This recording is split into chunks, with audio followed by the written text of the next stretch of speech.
At my granddaughter's birthday party, I handed her the gift I had made myself. My son-in-law snapped, "Leave it in the box," then grabbed her arm before she could open it. "Someone like you doesn't belong at my client's table." I stayed calm and said, "Don't talk to me like that in front of my grandkids." He stepped closer and slapped me across the face in front of 50 guests. My own daughter just stood there like nothing had happened. Before we go any further, thank you for being here. It genuinely means something. Drop a comment and tell me where you're watching from. Your city, your country. I want to know who's in this room with me. A quick note: this story contains fictional elements crafted for entertainment and reflection. Any similarity to actual names or places is coincidental, but what it's trying to say to you matters. The needle went through the leather on the 47th stitch, and I counted every single one. That is the kind of man I am. The kind who counts stitches at 11 o'clock at night under a yellow lamp in a shoe repair shop on Elmwood Avenue in Buffalo, New York, while the November wind throws itself against the front window like it has a personal grudge. The kind of man who has been doing exactly this, pulling waxed thread through good leather one careful stitch at a time for 45 years. My name is Edmund Calloway. Most people call me Ed. I am 70 years old, and these hands of mine tell the whole story without me having to say a word. The knuckles are swollen from decades of gripping awls and hammers. The palms are stained in ways that no amount of soap has ever fully fixed a permanent watercolor of contact, cement leather dye, and shoe polish in shades of brown and black and dark burgundy. My wedding ring has a groove worn into the finger beneath it from years of work, a permanent indentation that Maggie once pressed her fingertip into and said, "That's where you belong." Maggie, Margaret Calloway, 67 years old, sharp eyes behind her reading glasses, a laugh that starts somewhere deep in her chest and takes the whole room with it. She is in the back room right now, her feet up on the ottoman, her mystery novel open across her lap, her coffee going cold on the side table the way it always does, because she gets too absorbed in the story to remember to drink it. 42 years of marriage. Not a single morning I have not been grateful for her. I set the needle down and held up what I had been working on under the lamp. A small shoe, child-sized. Girl's narrow, fit, soft brown leather with a rounded toe and a single strap across the instep. I had cut the pattern 3 weeks ago from the best hide I had left in the back stock, the good stuff. The kind I usually saved for custom orders from customers who knew what they were paying for. I had carved the sole by hand, punched the holes with a number 4 awl, and I was now on my 3rd evening of stitching. "Ed," Maggie's voice came from the back room. "You're going to go blind back there." "I can see fine," I called back. "You said that last year and then needed new glasses." "I needed new glasses because the optometrist said so. That's a different thing entirely." I heard her laugh, that chest-deep laugh, and the sound of her book being set down on the side table next to the cold coffee. "Whose are those?" she asked, appearing in the doorway in her robe and slippers, squinting at the small shoe in my hands. "Rosie's," I said. Maggie's face did what it always does when either of her grandchildren are mentioned. Her whole expression softened, the lines around her eyes deepening into something warm. She crossed the room and stood beside me, looking down at the shoe. "Her birthday's in 3 weeks," she said. "I know when her birthday is, Maggie. You're going to stitch your name inside." "I'm going to stitch her name inside," I said. "And something else. On the insole." I pointed to the faint pencil marks I had already traced onto the leather lining. "Walk with kindness wherever you go." Maggie pressed her lips together, and her eyes went bright in a way that made my chest tighten with love for her. "Edmund Calloway," she said quietly, "you are a good man." I pulled the needle through the next hole and did not answer her.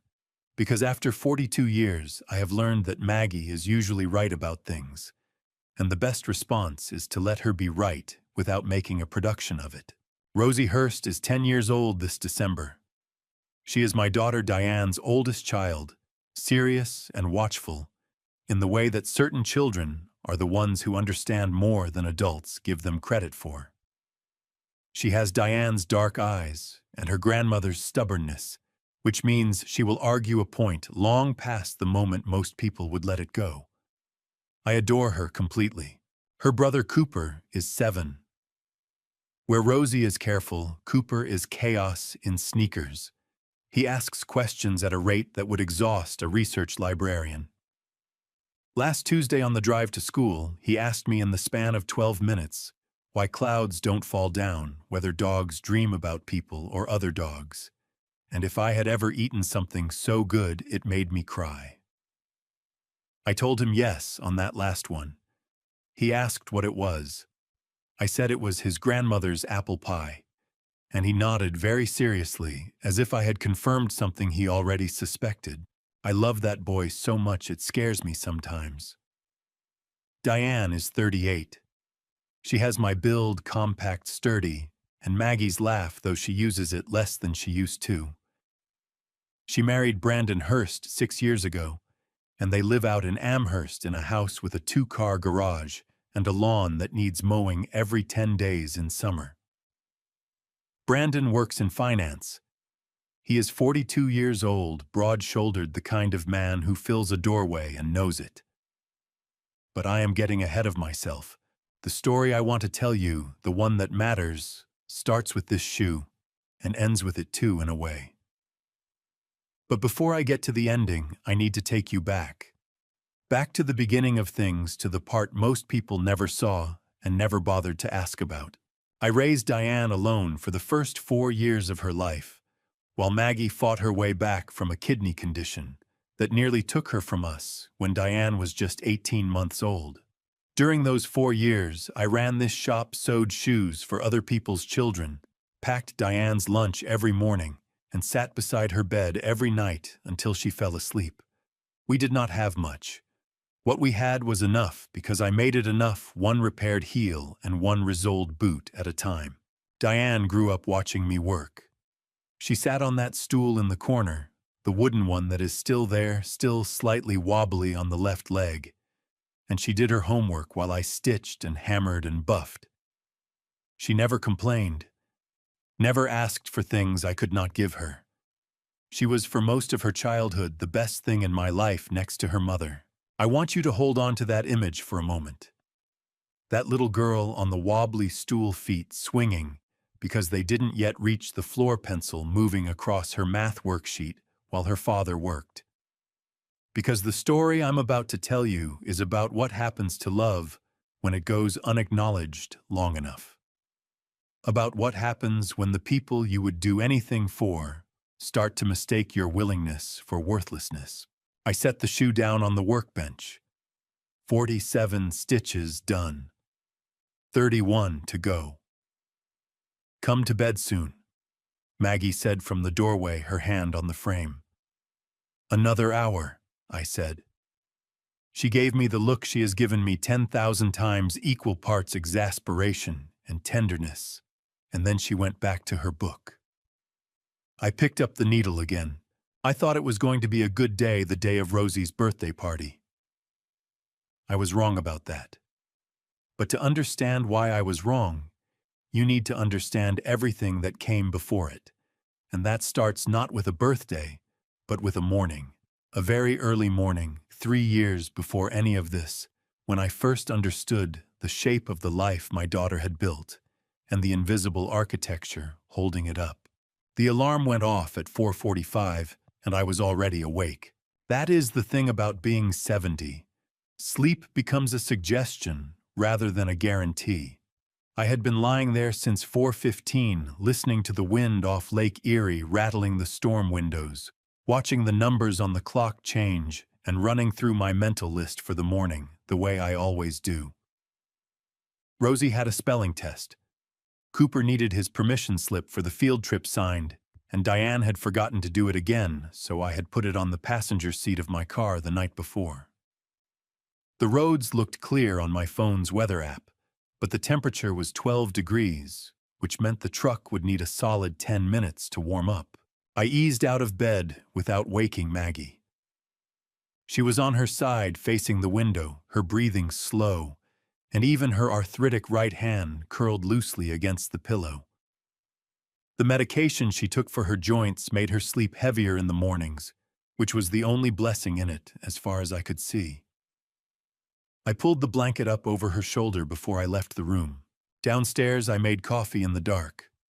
While it brewed, I pulled on my thermal undershirt, my flannel, my heavy Carhartt work jacket, and my wool cap. Then I went outside.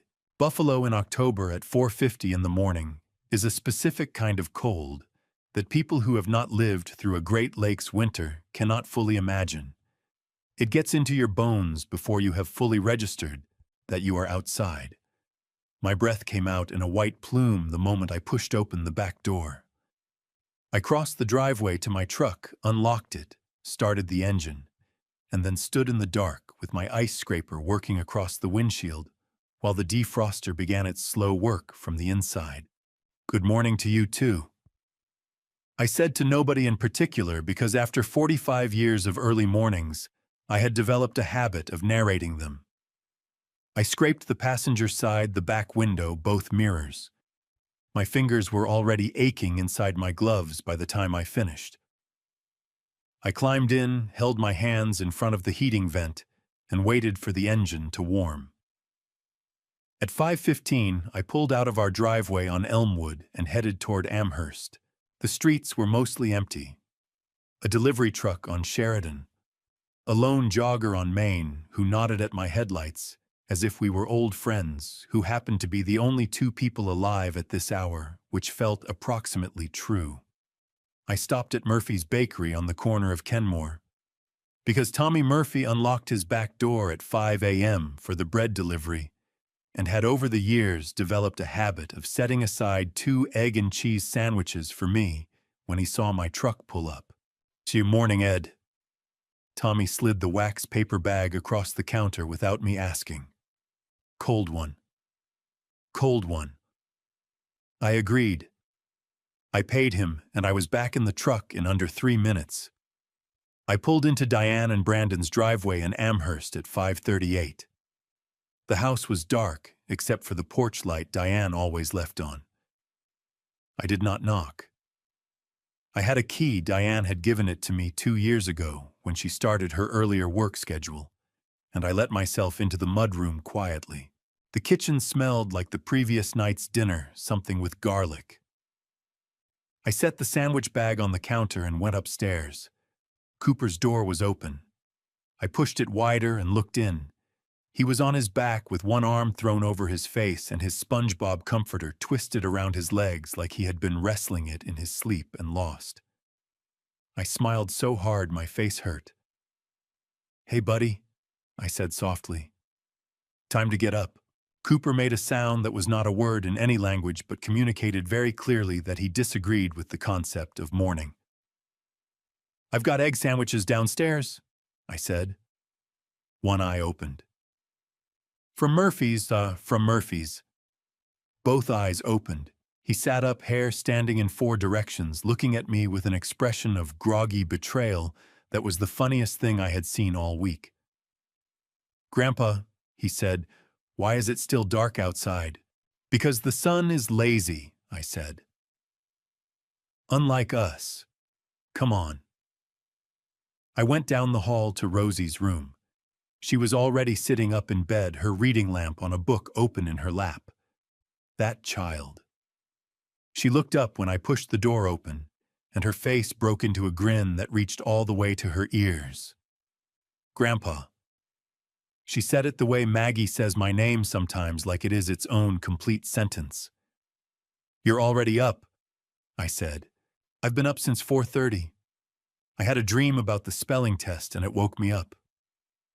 She swung her legs over the side of the bed. "Is Cooper awake?" "He is now. Egg sandwiches. Murphy's." Her eyes went wide. Murphy's. She was out of bed and passed me into the hallway before I had finished the sentence. And I stood in the doorway of her room for a moment, looking at the reading lamp still on, and the book splayed open on her pillow, and I felt something so large and full in my chest that it was almost uncomfortable. The specific kind of love that has nowhere to go except to keep being love. Downstairs, I unwrapped the sandwiches while the kids got dressed, poured them each a small glass of orange juice, and checked Cooper's backpack for the permission slip.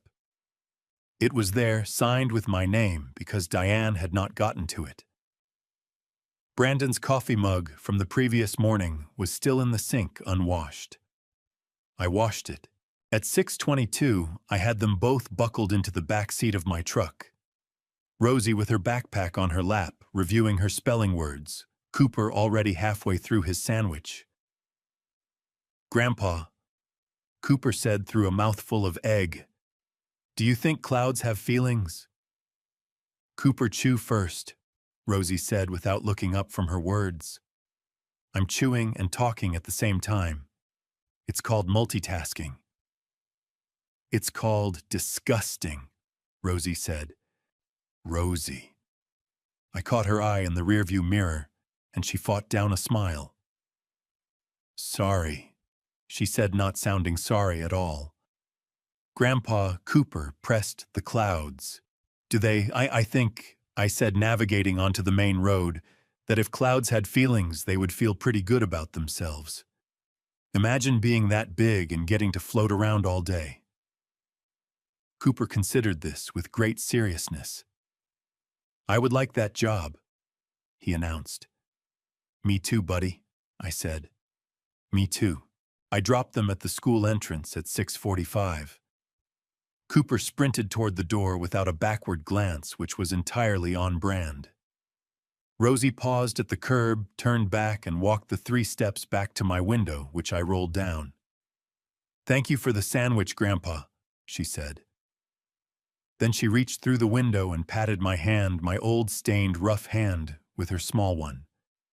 Just once. Then she turned and walked into the school. I sat in the pickup line for a moment, after she disappeared through the doors. My throat felt thick.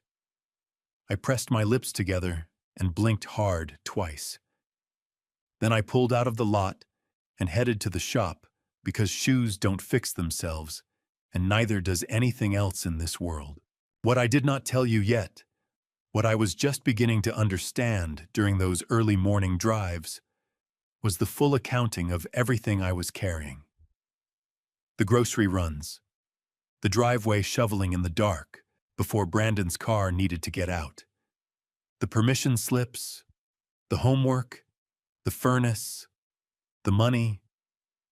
It had accumulated so gradually that I had stopped seeing it as unusual and started seeing it as simply the shape of my days. Brandon never shoveled his own driveway once that winter. Not once. He left for work each morning to find it clear, and he never asked who had cleared it. That particular detail kept coming back to me on those cold drives home. Not with anger, just with a quiet, growing awareness of something I had not yet named. I would name it soon enough. January in Buffalo does not ask for your permission. It arrives with the particular arrogance of something that knows it cannot be argued with dropping temperatures into the single digits, stacking lake-effect snow in drifts against front doors, and making the city feel like the last inhabited outpost before the end of the world. I do not mind it.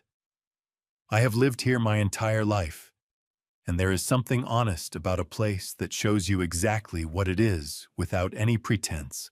Maggie and I had been in bed for about an hour on the night of January the 9th when my phone lit up the nightstand. I reached for it before the second ring. Maggie stirred beside me but did not wake. The name on the screen read, Diane. 11:14 p.m. My chest tightened before I answered. Diane. My voice was steady. Years of early mornings had made me the kind of man who wakes up already functioning. Dad.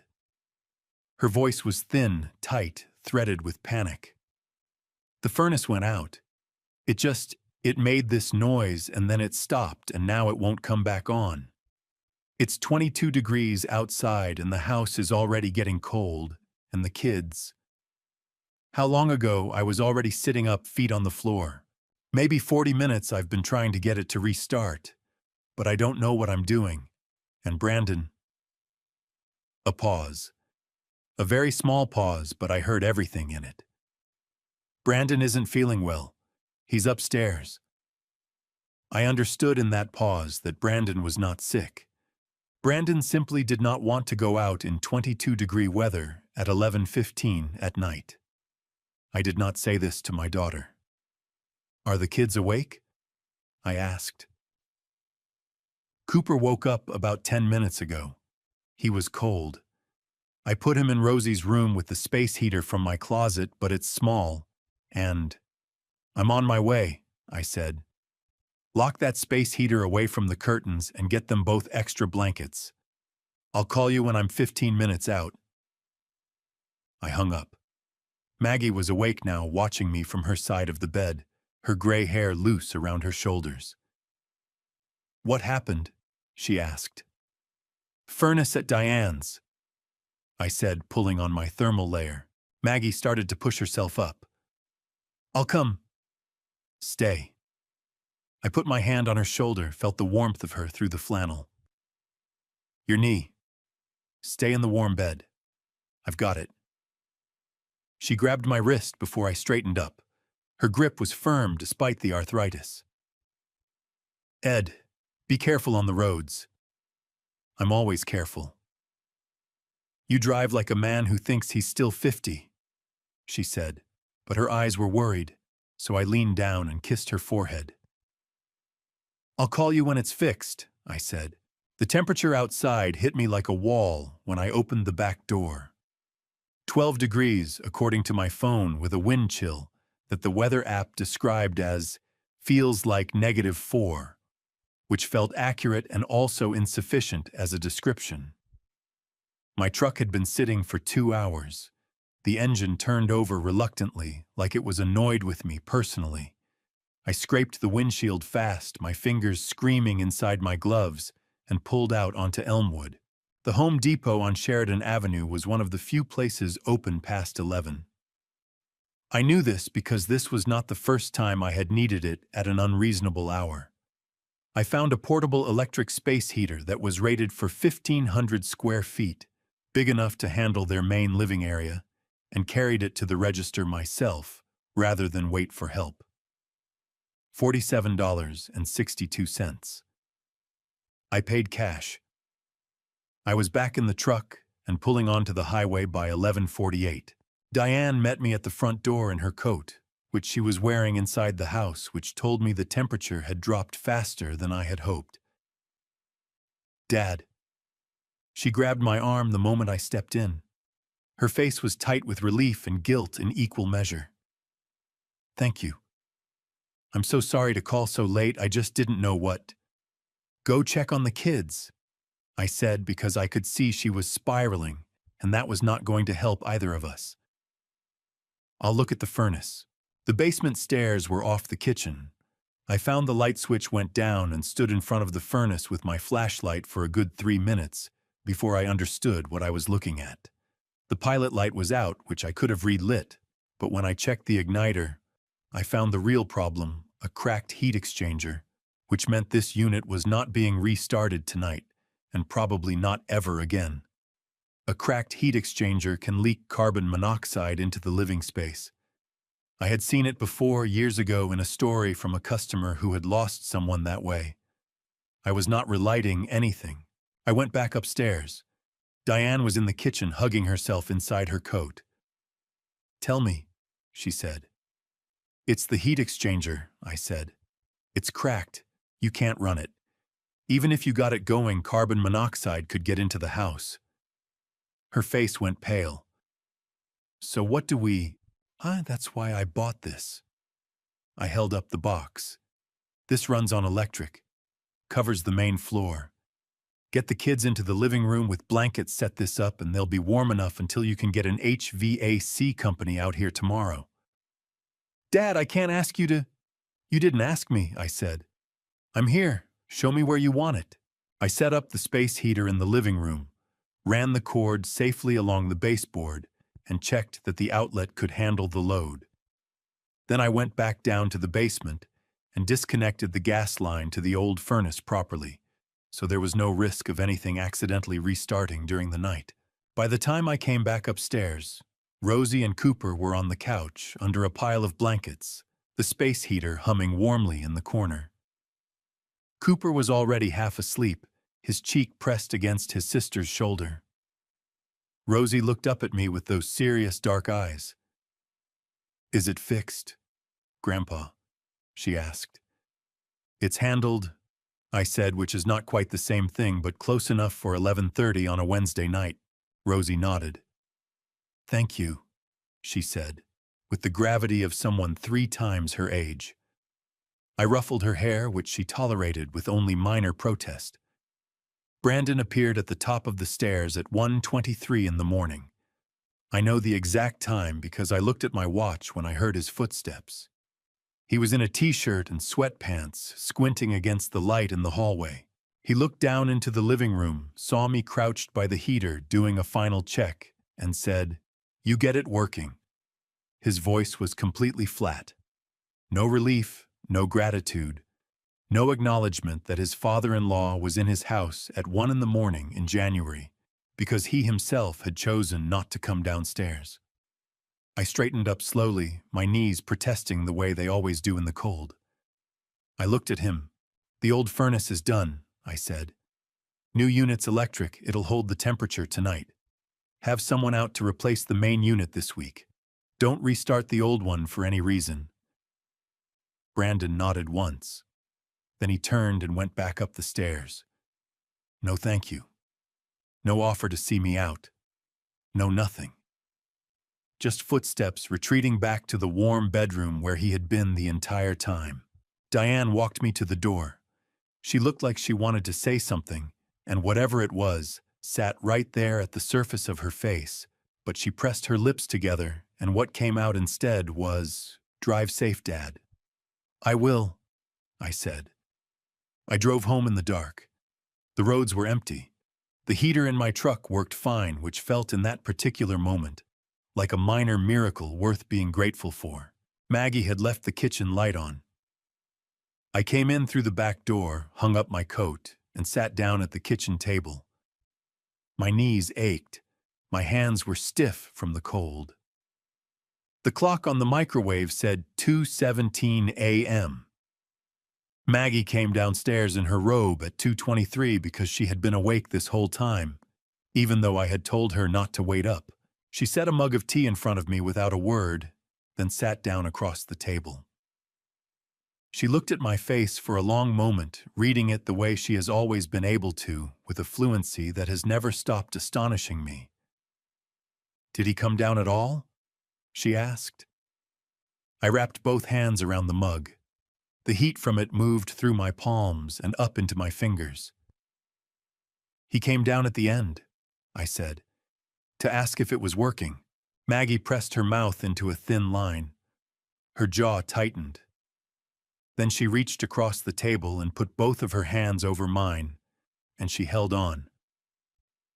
"Ed," she said, and her voice had something in it that was not quite anger and not quite sorrow, but lived in the territory between them. "How much longer are we going to do this?" I looked at our hands on the table. My stained, rough old hands and her smaller ones with the swollen knuckles she never complained about. "As long as we need to," I said. But sitting there at 2 in the morning with the cold still in my bones and the image of Brandon's retreating back in my mind, I felt the first hairline fracture in that answer. Not a break. Not yet. Just the beginning of a crack. I would learn in the months that followed that hairline cracks have a way of spreading. The morning of March the 4th started like every other Tuesday. 4:45. Alarm. Coffee in the dark. Thermal layer flannel Carhartt jacket. I scraped the windshield on my truck while my breath turned to steam in the cold air, then drove through empty streets toward Murphy's Bakery on Kenmore for the usual 2-egg sandwiches. Cooper was harder to wake than usual that morning. He had stayed up past his bedtime reading a comic book under the covers with a flashlight, which Rosie had ratted on him for the moment I walked in the door with the satisfied expression of someone who had been waiting all night to deliver that particular piece of information. Cooper James Hurst, I said, standing over his bed. One eye opened. She told you. She did. Traitor. He muttered toward the wall where his sister's room was. Sandwich, I said. He sat up immediately. 7-year-olds are not complicated. By 6:15, both kids were buckled in the back seat. Rosie was reviewing her vocabulary flashcards. Cooper was eating his sandwich with the focused intensity of someone defusing a bomb. The truck heater was running full blast, and the radio was doing the traffic report for a city that was only just waking up. We turned onto Maple Road at 6:03. I know the exact time because the radio had just announced it, that cheerful morning show voice saying 6:03, 31 degrees light, winds off the lake. That is when I saw it. Brandon's car. His dark blue Audi, the one he washed every Saturday and parked in the garage every night. It was sitting at the curb in front of number 14 on Maple Road, in front of Natalie Voss's house. I registered it in the way you register something your brain does not immediately want to process. First the color, then the make, then the plate, which I knew by sight because I had helped Diane sort the registration paperwork 2 years ago when Brandon forgot to renew it. 6:03 in the morning. Brandon had told Diane he had an early client meeting downtown.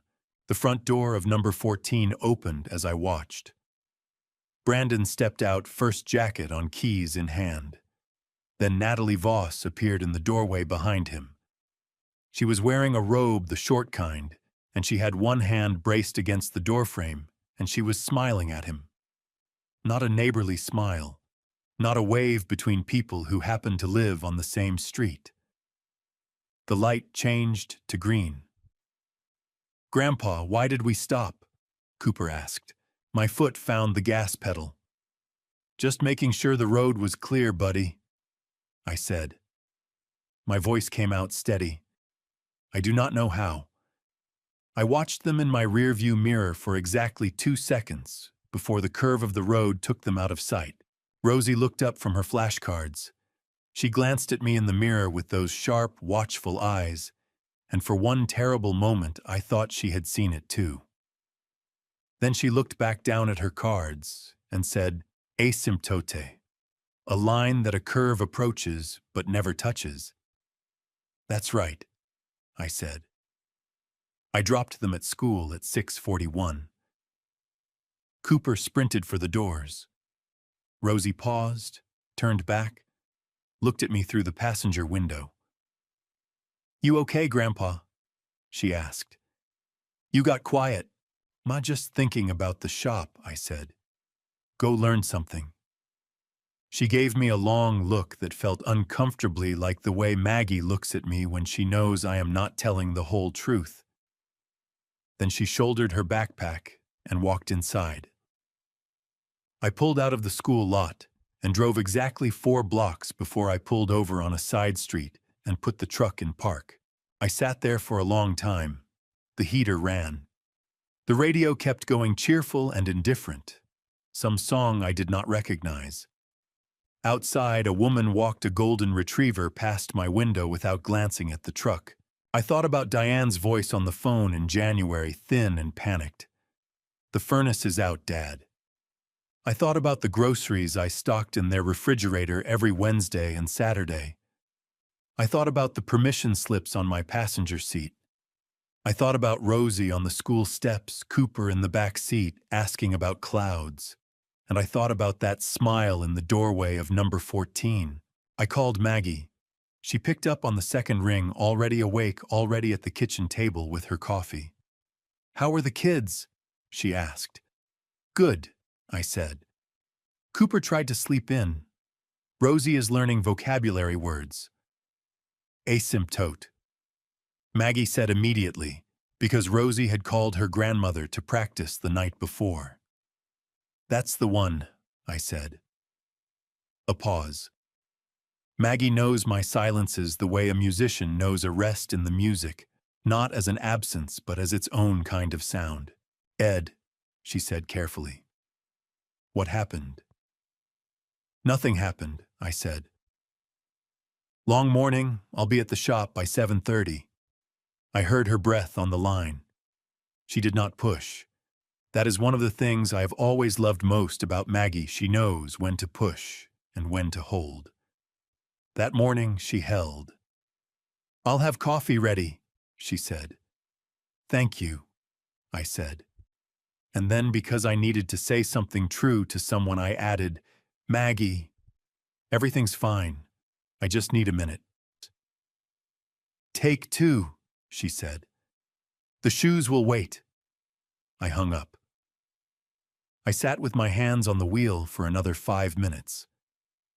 Outside, the golden retriever and its owner made the return trip up the sidewalk, the dog trotting with the boundless optimism of a creature that has never once checked someone's license plate at 6 in the morning and had its understanding of the world shift sideways.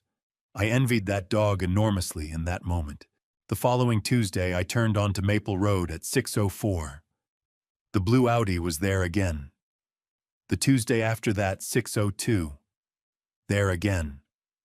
I stopped checking after the 4th week, because checking had started to feel like pressing on a bruise. I knew what I had seen. The repetition only confirmed it. I did not tell Diane. Every morning I drove past that house, I made the same calculation. If I tell her now with no proof beyond what I have seen, through a truck window, Brandon will deny it. Diane will be devastated, and the only person who comes out of it looking like the problem is me. I needed more than what I had. What I did not know yet was that Maggie, sitting at home with her swollen knuckles and her cold coffee and her reading glasses, had already started collecting exactly that.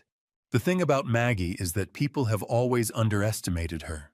She is small, 5'2" on a good day, and the arthritis has curved her posture in the last few years so that she looks even smaller than she is. She moves carefully now, especially in the mornings when her knees are stiff, and she has learned to navigate our house in a specific sequence kitchen counter, then the island, then the back of the chair, that lets her get from the bedroom to the coffee machine without putting too much weight on her right side. People see that careful movement, and they see fragility. What they miss is the mind behind it. Sharp as a new awl, and twice as precise. It was a Friday afternoon in April when it happened. I was at the shop. Maggie had gone over to Diane's to sit with Rosie and Cooper, while Diane ran errands, something she did every other Friday. Because Diane's work schedule made after-school pickup complicated, Cooper had his old tablet propped against the fruit bowl on the kitchen counter, watching something loud about cartoon animals. Rosie was at the kitchen table with her chapter book. Maggie was at the counter cutting apple slices, her reading glasses pushed up on her forehead, moving at the careful pace her knees demanded. Cooper's tablet pinged. He ignored it too, absorbed in his cartoon. It pinged again. Cooper, your tablet, Rosie said without looking up. It's probably just the game, Cooper said. Maggie glanced at the screen. It was not the game. It was a text notification visible on the lock screen before it faded. The tablet was an old one Brandon had handed down to Cooper, still tied to Brandon's Apple ID through the family sharing plan he managed, which meant certain notifications still pushed through from his accounts before anyone had thought to change the settings. Maggie set down the knife. She did not snoop. That is important for you to understand. She picked up the tablet to turn the notification off so it would stop pinging, and in doing so, the lock screen lit up again with the full preview of the message. She read it in the 2 seconds before the screen went dark. Tonight. She's asleep by 10. No name. Just a number she did not recognize. Maggie set the tablet back against the fruit bowl exactly as it had been. She picked up the knife and finished the apple slices. Her hands were steady, which she was proud of later, because her heart was hammering so hard she could feel it in her throat. "Grandma," Cooper called from the counter. "Can I have some of those?" "That's what they're for, baby," Maggie said. She brought the plate to the counter, ruffled Cooper's hair, and went back to the sink. While the water ran over her hands, she reached into the pocket of her cardigan, where she always kept a small notepad and a pen, a habit from 40 years of keeping grocery lists, and she wrote down the number. Slowly, carefully, getting every digit right. Then she tore the page out, folded it once, and put it back in her pocket. That evening, she told me what she had seen. We were in our kitchen after dinner, the dishes done, the table wiped. She put the folded paper on the table between us and smoothed it flat with one finger. "That was on Cooper's tablet this afternoon," she said. "Brandon's account." I looked at the number. Then I looked at my wife. "Maggie, don't tell me it could be anything else," she said. Her voice was quiet and absolutely firm. "I know what it means, and so do you." My jaw tightened. I pushed air out through my nose. "We need to be careful. We can't go to Diane with a phone number on a sticky note." "I know that," Maggie said. "That's why I'm not going to Diane." She folded her hands on the table. "I'm going to be very patient, and I'm going to pay attention. Because whoever that number belongs to is probably closer than we think." She was right, as it turned out. She was right within the week. Natalie Voss came over on a Thursday morning with a plate of lemon bars and a wide smile, calling Maggie Mrs. C. The way she always did, leaning in the doorway with her highlighted hair and her yoga clothes, and asking if Maggie needed anything from the market. Maggie smiled back and said no thank you, and chatted for 7 minutes about the weather and Rosie's upcoming school play. After Natalie left, Maggie went inside, sat at the kitchen table, and wrote the name down in her notepad under the number. The following week, she asked our neighbor Ruth, a retired school teacher with sharp eyes and a walking habit that took her past Diane Street twice a day, if Ruth had seen anything unusual lately around the neighborhood. Ruth had. That pretty blonde from Maple Road?" Ruth said over coffee at our kitchen table. "I've seen Brandon Hurst's car in front of her place a few times in the mornings. Early. Figured it was none of my business." Maggie put her hand over Ruth's. "Would you be willing to take a photo if you saw it again?" Ruth looked at her for a moment. Then she said, "I walk at 6. I always have my phone." "Thank you," Maggie said. 3 weeks later, Ruth had 4 photographs. Timestamps, license plate visible, Brandon stepping out the front door of number 14. Maggie put them in a manila envelope. Then she found the hotel receipt. She discovered it wedged under the sofa cushion when she was helping Diane clean before a dinner party, the kind of thing that falls out of a jacket pocket. The receipt was from a hotel on Niagara Falls Boulevard. Dated February. Charged to Brandon's personal card, not the joint account. Her knees screamed at her the whole time she was crouched beside that sofa. She did not stop. She photographed the receipt with her phone, slid the original back where she had found it, and stood up using the sofa arm, her face tight with the effort. "You all right, Mom?" Diane called from the kitchen. "Fine," Maggie called back, straightening her cardigan. "Just checking if you lost an earring under here." That evening, she added the hotel receipt photo to the manila envelope. She did not tell me about the envelope until she had everything she needed. When she finally brought it out one evening and set it on our kitchen table, I looked at the contents and felt something go very cold and very still inside my chest. "How long?" I asked. "Since April," she said. I reached across the table and covered her swollen, careful, extraordinary hands with mine. My throat felt like something was caught in it that I could not swallow past. "Maggie," I said, and my voice came out rougher than I intended. "Don't you dare feel sorry for me," she said, and her eyes were fierce and bright. "Feel sorry for Diane, and then figure out what we're going to do about it." I squeezed her hands. She squeezed back hard enough that my knuckles ached. Outside, the first of the summer fireflies were starting up in the backyard. Through the window, I could see them blinking in the dark over the garden Maggie could no longer kneel in because of her knees, but still directed me to tend every weekend, walking beside me and pointing out what needed doing. We had built something together, the two of us.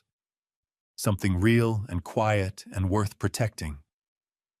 I was beginning to understand that protecting it was going to require more than patience. The gutter on the north side of Brandon's house had been pulling away from the fascia since October. I had noticed it the first time back in the fall, during one of my grocery runs when I came out of the house, and looked up out of habit, the way you do when you have spent a lifetime noticing things that need fixing.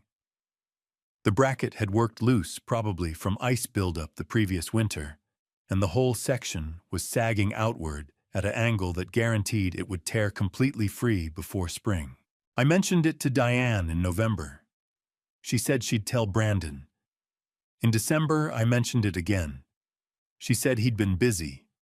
In May, I pulled my extension ladder off the truck rack and fixed it myself. Brandon was home that Saturday.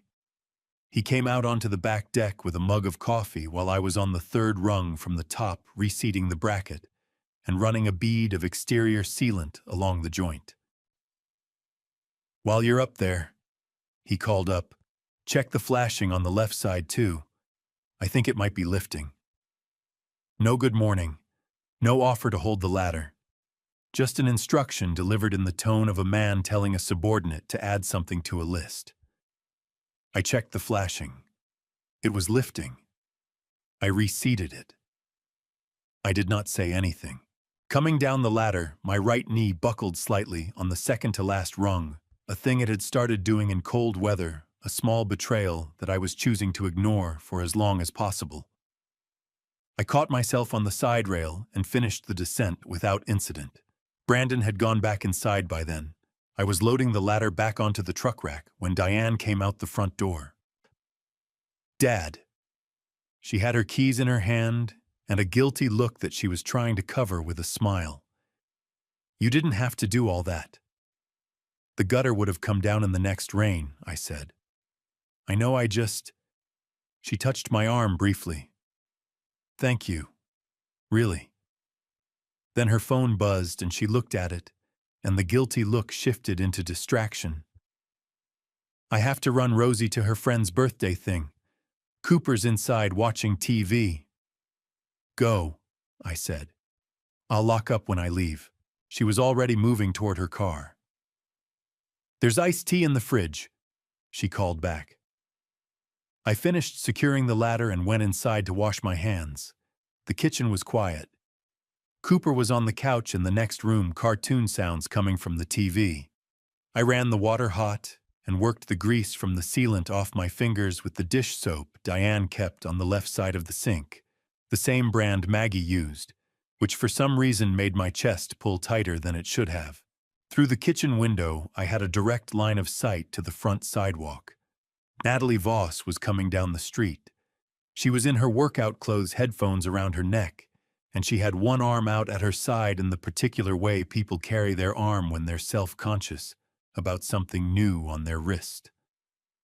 A bracelet. Gold delicate, catching the May morning light. I turned the water off. The week before, Diane had called me. "Dad, I hate to ask again, but we're a little short on Rosie's spring tuition payment. The private school does the second installment in May, and with everything, I had told her not to worry about it. $800 transferred to their joint account that same afternoon." I dried my hands on the dish towel by the sink. Natalie stopped at the end of the driveway to check her phone. The bracelet caught the light again. I am not a man who knows jewelry prices, but I have lived in this world for 70 years, and I know the difference between something that cost $40 at a department store and something that cost considerably more. I know the weight of quality when I see it. That bracelet had weight. My stomach felt like I had swallowed something cold. That evening, I asked Maggie to look something up on her phone. I described the bracelet as precisely as I could, the chain style, the clasp, the small pendant in the center that caught the light. Maggie found it in 11 minutes on a jewelry retailer's website. $795. I had transferred $800. I sat in my chair by the front window for a long time after that. The street outside was doing its usual early evening thing, kids on bikes, a couple walking their dog, the Kowalski grandkids chasing each other across their front lawn. Normal life, indifferent and continuous. I pulled the small brown notebook from my shirt pocket.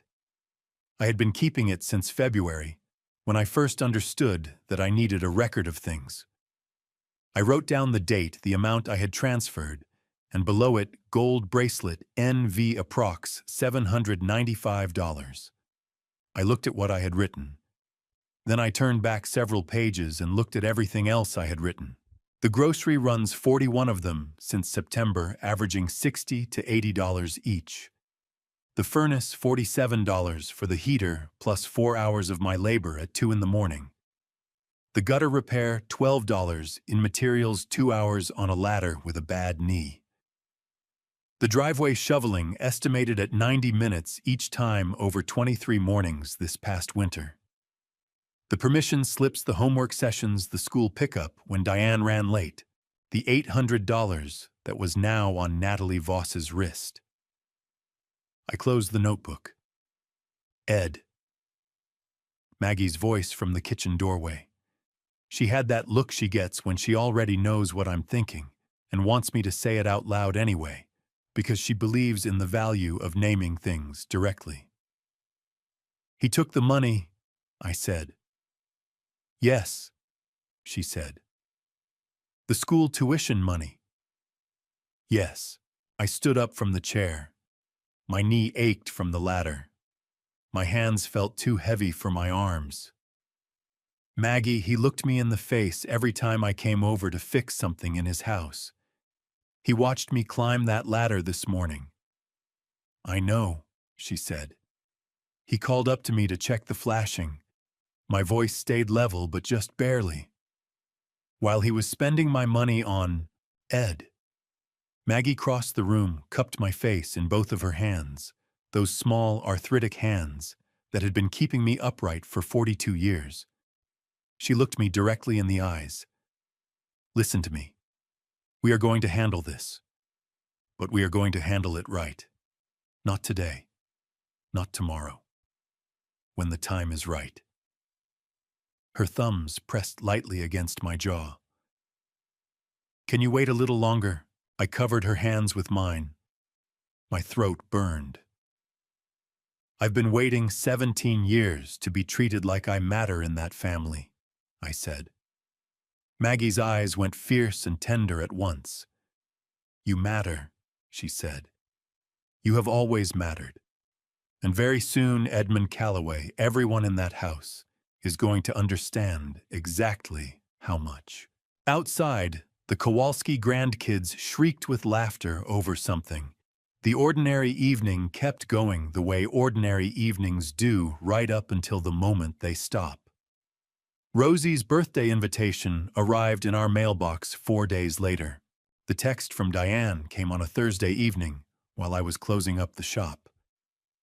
I had just turned off the front display light polishing cloth, still in hand, when my phone buzzed on the stool beside me. Dad, Rosie's birthday party is Saturday the 6th. Brandon's inviting some work clients, so it'll be a bigger crowd than usual. Hope you and Mom can make it. It starts at 2. I read it twice. Not, please come. Not, we want you there. Hope you can make it, the way you notify someone on a mailing list. I typed back, we'll be there. What time should we bring food? 3 minutes. Then, oh, don't worry about that. Brandon's handling the catering. I put the phone in my pocket and finished wiping down the bench. That night, I told Maggie. She was at the kitchen table with her crossword glasses halfway down her nose, tea at her elbow gone cold the way it always does. Saturday the 6th, I said. Rosie's birthday. Brandon's doing it big. His clients will be there. Maggie set her pen down. Clients, she said, with a flatness that said everything she was choosing not to say aloud. I want to finish the shoes, I said. Her expression shifted the way it always does when either grandchild is mentioned. How many stitches left? 31. Then get started. She picked her pen back up. I'm making the apple pie. Maggie, you don't have to, Edmund. She looked at me over her glasses with the expression that has ended approximately 4,000 conversations over 42 years of marriage. Rosie has asked me for that pie at every birthday since she was 4 years old. I am not showing up to her 10th birthday without it. Now go stitch your shoes. I went. 3 evenings in a row, I stayed at the bench after closing. I used a 2mm saddle stitch, 2 needles, 1 thread each stitch locking against the last, so that if one ever broke, the rest would hold. Because Rosie runs hard, and these shoes needed to last. When the stitching was done, I burnished the edges smooth with a bone folder, conditioned the leather with paste wax, buffed it by hand. Then I stamped her name inside. Rosie. Small capitals pressed into the lining above the heel, deep enough to stay for years. And below the insole, in the smallest letter set, I owned, walk with kindness wherever you go. I set the pair side by side under the lamp and looked at them. My chest felt full of something, with no clean name pride and love, and something quieter underneath both that I did not examine too closely.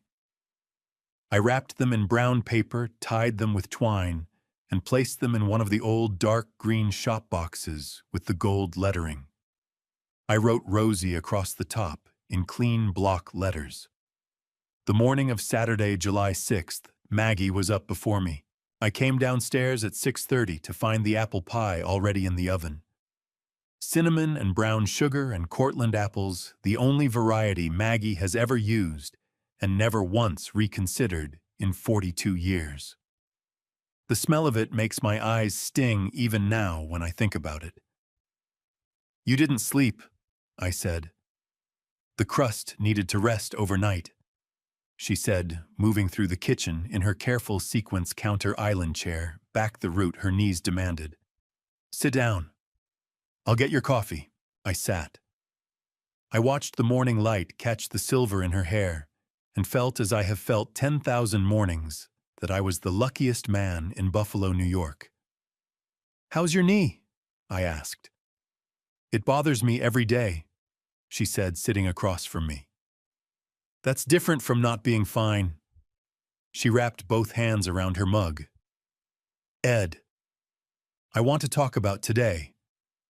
Okay, I said. Whatever happens over there, remember one thing. We are going for Rosie, not for Brandon, not for the clients, not to prove anything to anyone. We are going because that little girl is turning 10 and she wants her grandparents there. She held my gaze. Can you hold on to that? Yes, I said. She nodded once satisfied and picked up her crossword. Good. Now help me with 7 across. 9 letters. Persistence. Endurance, I said. She counted on her fingers. Wrote it in. How do you always do that? 45 years of practice, I said. We dressed in our best. My navy suit, which Maggie had pressed the night before with the slow care she brings to everything she decides matters. Her blue dress with the small white flowers and the pearl earrings I gave her for our 30th anniversary. She looked beautiful. She always does, and I never stop noticing. I put the shoebox under my arm. Maggie carried the pie. On the drive to Amherst, Maggie told me something Rosie had said the previous month while practicing vocabulary words that the word luminous sounded exactly like what it meant.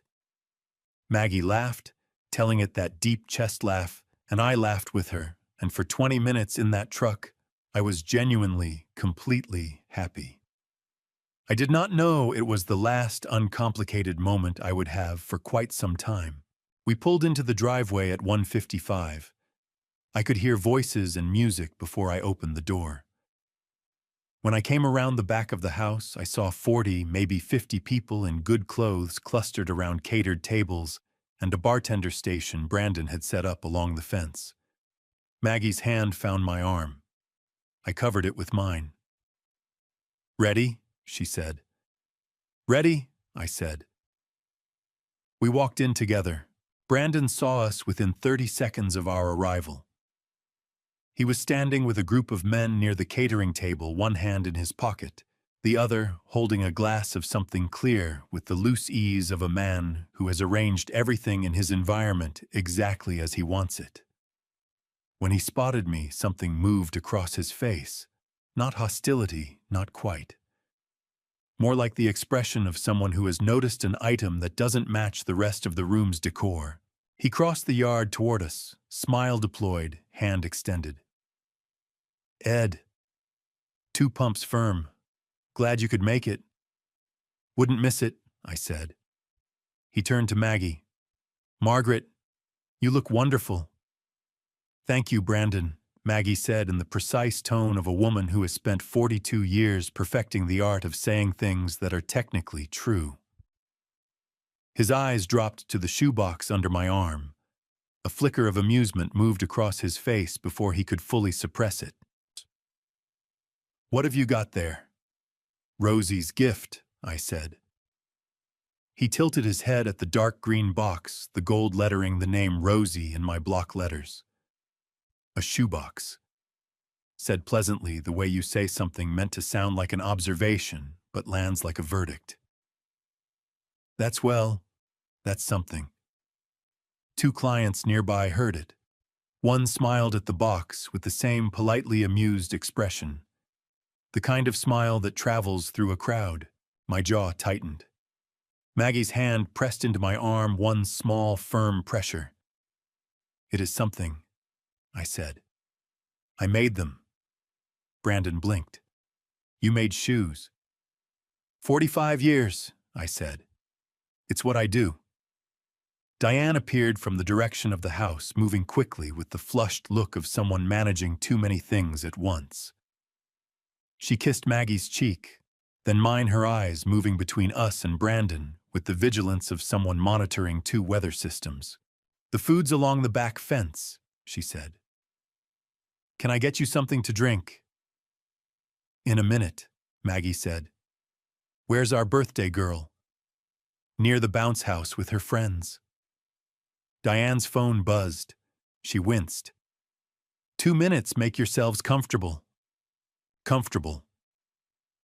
I looked at the yard. Every center table held Brandon's clients, men and women in good clothes, laughing with the ease of people accustomed to being the main tables at events. Along the perimeter near the kitchen door, 2 smaller folding tables with plastic chairs. Diane reappeared at my elbow with the careful face of someone who has prepared what they are about to say. "Mom, Dad, would you mind sitting over there for now?" She gestured toward the folding table nearest the kitchen door. "Brandon's clients are spread out, and it's a little crowded up front. Just for a little while." Maggie's hand tightened on my arm. "Almost nothing." "Almost." "Of course," I said. The relief in Diane's voice was real, which told me she had expected resistance and was grateful not to get it. That detail sat in my chest like a stone. We carried our things to the back table. Shoebox on the plastic tablecloth, pie carrier beside it. We sat. Natalie Voss was near the far table with a glass of white wine, the gold bracelet catching the afternoon light, her arm around Diane's shoulders. Diane was laughing with the open warmth of someone laughing with a trusted friend. My stomach pulled tight.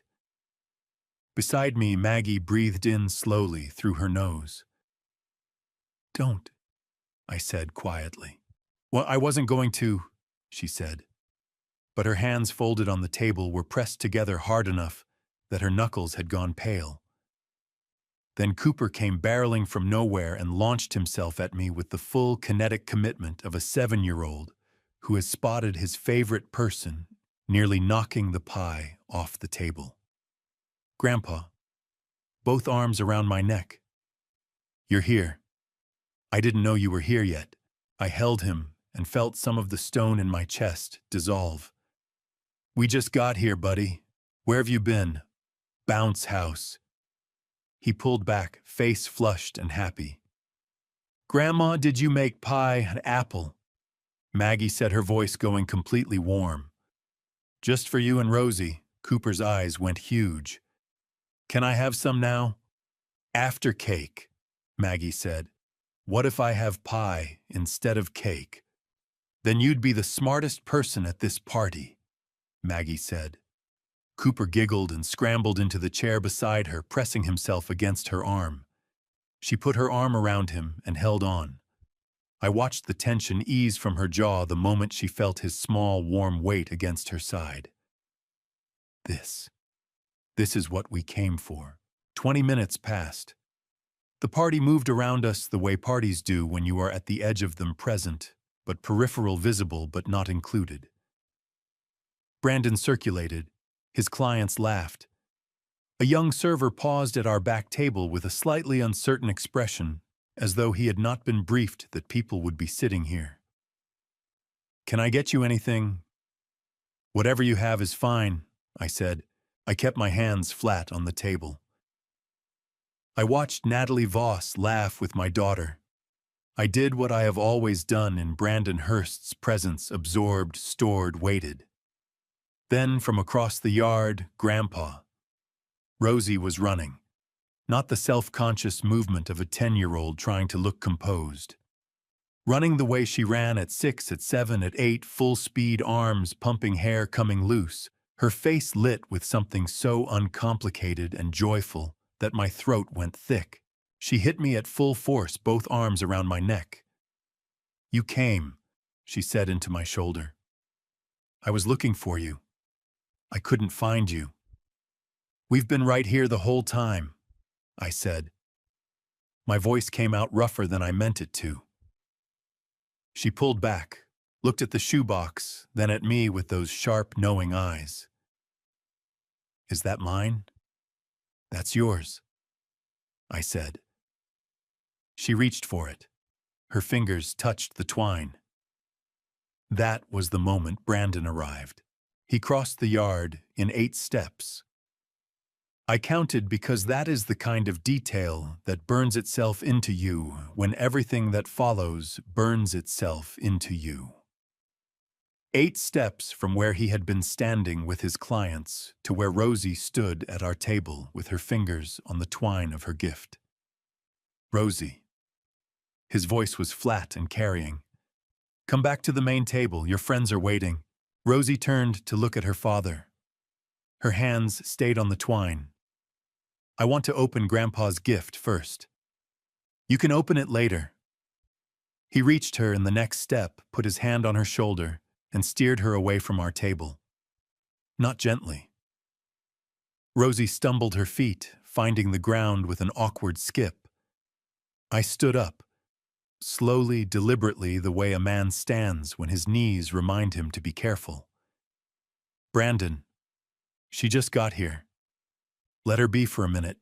He turned, the look of a man who has been waiting for something to be angry about and has just been handed it.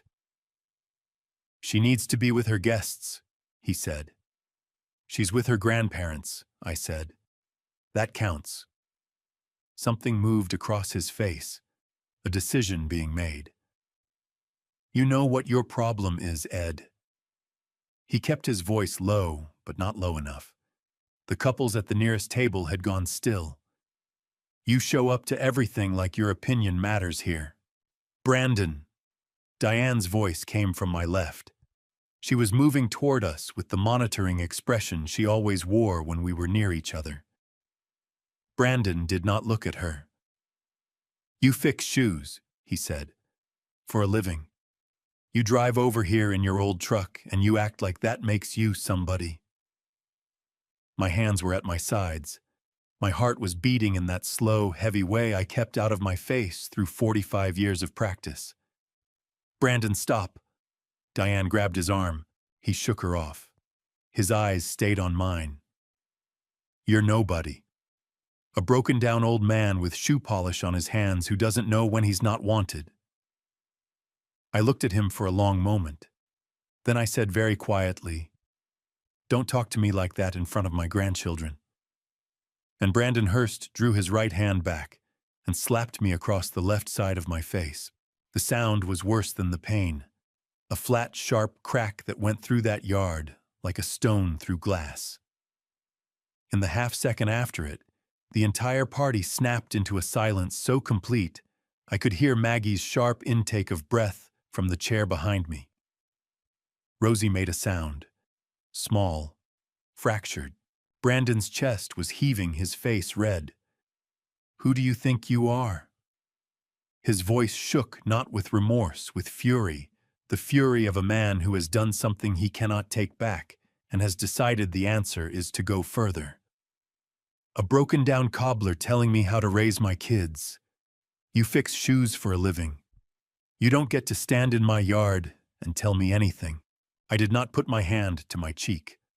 The pain was there, a hot, spreading sting, but I stood exactly where I was, and I looked at Brandon Hurst, and I did not move. Diane stepped between us, shaking her face white, both palms out. "Brandon, that is enough." "He started it," Brandon said. 6 years of undermining me in my own house, and I am done." "Dad." Diane turned to me. Her eyes were filling, her voice cracked down the middle. "Dad, please. Please don't make this bigger. Today is Rosie's birthday. Please just let it go." I looked at my daughter. The slap hurt, my face was burning, but what Diane said hurt in a place that has nothing to do with nerve endings. The particular pain of a parent who has just heard their child choose the wrong side and say it out loud in front of everyone. Let it go. As though I had done something to let go of. I turned away from Diane. Not from anger, because I needed to do the thing that mattered most, and it was not standing there being looked at. Maggie had risen from her chair.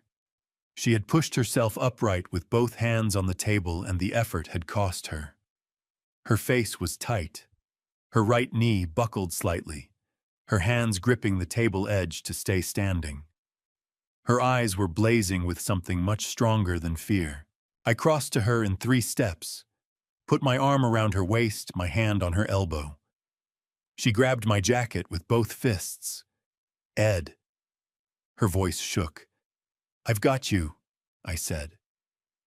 I picked up the shoebox with my free hand.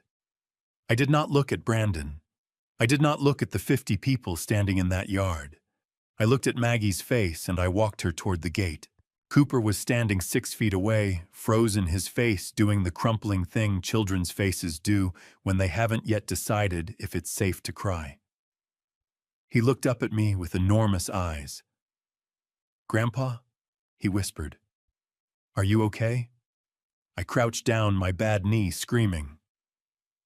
"I'm okay, buddy. You be good. I'll talk to you soon." His chin wobbled. He threw his arms around my neck and held on hard for 3 seconds, then stepped back with his jaw set in a way that looked so much like Maggie's that my heart broke cleanly in 2. Rosie was near the fence. She had not moved since the slap.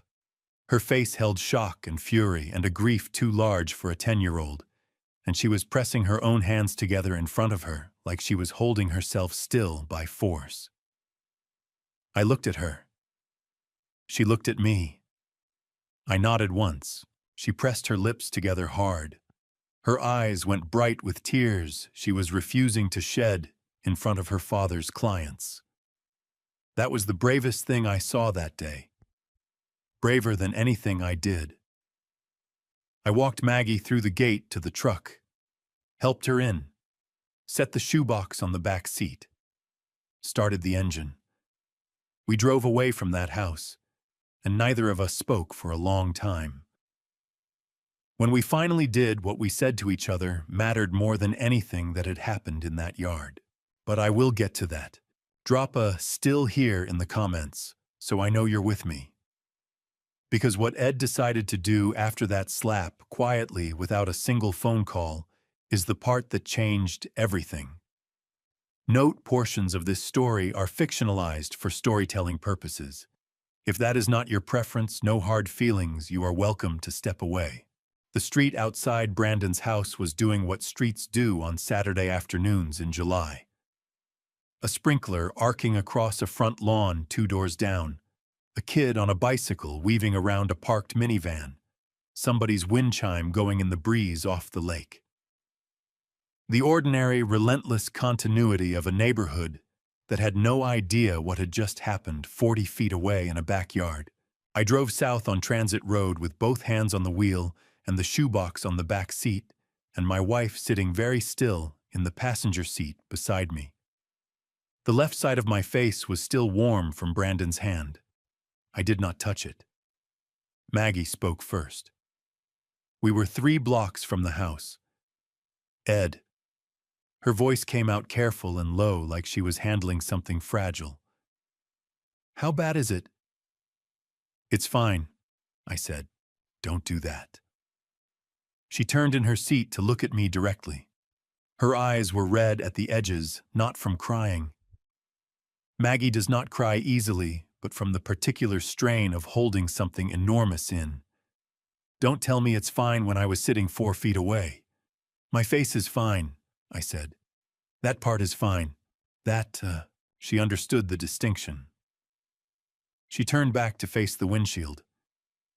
Outside, a traffic light cycled from green to yellow to red, and I stopped behind a station wagon with a kayak strapped to the roof. She didn't say anything, Maggie said. Not a question. No, I said. The light turned green. She said, please don't make this bigger, I said. My voice stayed level, which cost me something I could not have measured. She said it was Rosie's birthday. Maggie's breath came out through her nose in a long, controlled exhale. Her right hand resting on her knee curled slowly into a fist, and then deliberately opened again, 1 finger at a time. Diane, she said finally, and the way she said it, not with anger, not with disappointment, just with the exhausted grief of a mother who loves her child and cannot fix her. That was the sound that finally made my throat tighten, past the point I could easily manage. No, she's scared, I said. She's been scared for a long time. Being scared doesn't make it right. No, I said. It doesn't. We drove the rest of the way without talking, not because there was nothing to say, but because some things need a kitchen table and a cup of something warm before they can be said properly. I pulled into our driveway on Elmwood at 3:41. The shop was closed and dark.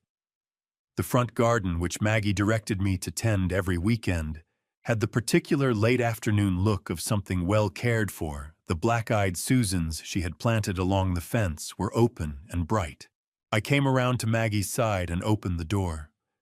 She took my hand getting out, and when she was standing on the driveway, she did not let go of it right away.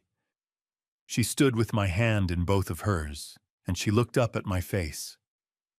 It's going to leave a mark, she said. I've had worse, I said. Not from family, she said. That landed exactly where she meant it to. Inside, I sat at the kitchen table while Maggie moved through her sequential path to the stove and put the kettle on. The kitchen smelled like the morning's coffee and the ghost of the apple pie she had carried to a party that did not deserve it. The pie was still in the car. I had forgotten it. We had both forgotten it.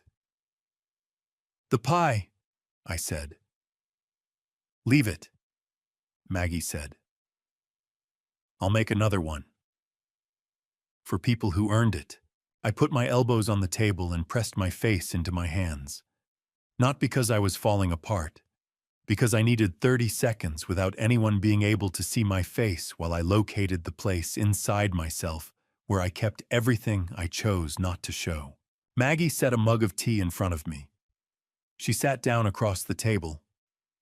She pushed the sugar bowl toward me, even though she knows I take it plain, a 42-year habit of offering that I have never once corrected because I find it entirely too endearing to correct. Tell me what you're thinking, she said. I wrapped my hands around the mug.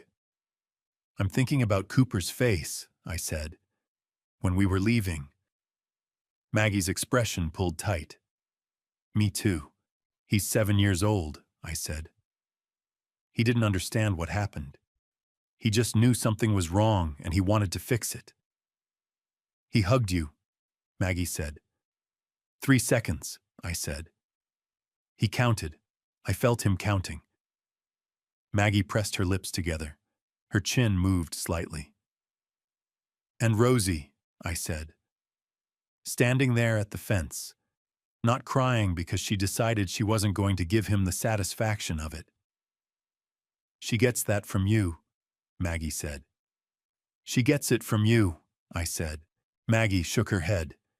She gets it from both of us, and she's going to need it. She picked up her mug, set it down without drinking.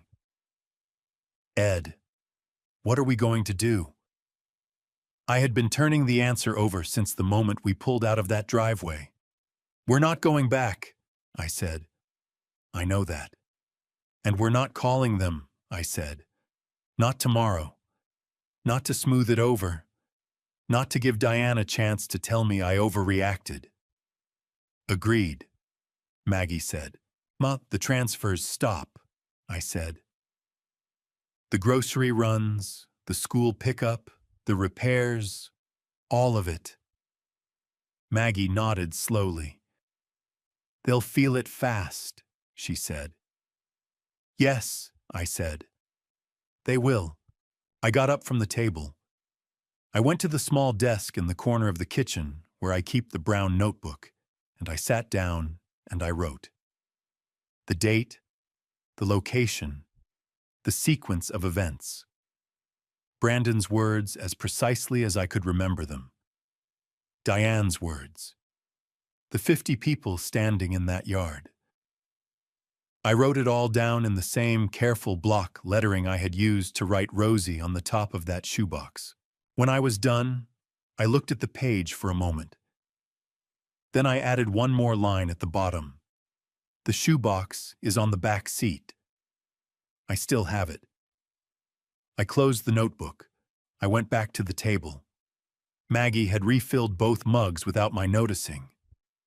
Tomorrow morning, I said, I'm not starting the car. Maggie reached across the table and put her hand over mine. No, she said. You're not.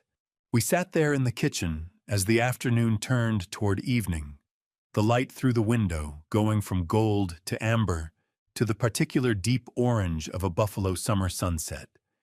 And we did not need to say anything more about it, because we had said what needed saying, and the rest of it was simply the quiet work of two people who have been building something together for 42 years and are not going to let someone else tear it down. The next morning, Sunday, I made coffee. I did not start the car.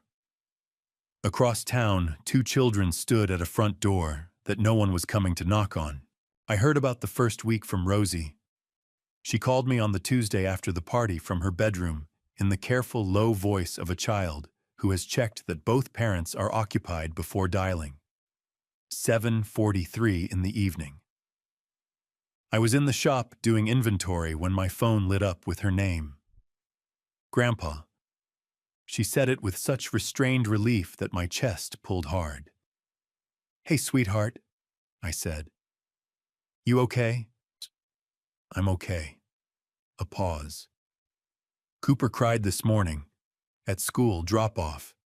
He didn't want Mom to leave because he kept saying it wasn't right without you.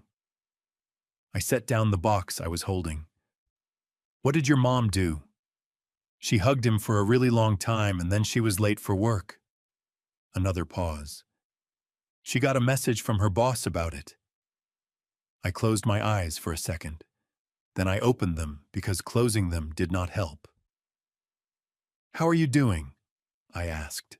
Joe, I'm fine, Rosie said, in the exact tone that means the opposite. Then, because she is Rosie and cannot sustain dishonesty for more than about 4 seconds, the math homework is hard without you. I did it wrong twice and I didn't know until I got it back. What chapter? Fractions. Dividing them. You flip the second one and multiply, I said. You learned that. You just need practice. I know. Her voice went smaller. It's easier when you're here. My throat tightened. I know, baby. Grandpa. She hesitated.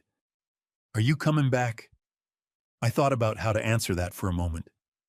I'm always your grandfather, I said. That doesn't change. But some things needed to change.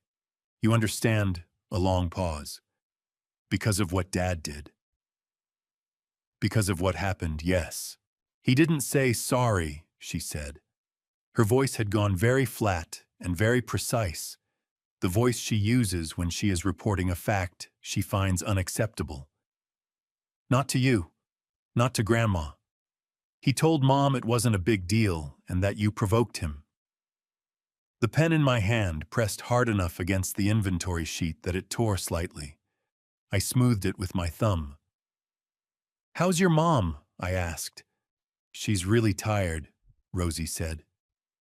She gets home later now because she has to pick us up from school herself, and last night dinner was cereal because she forgot to go to the store.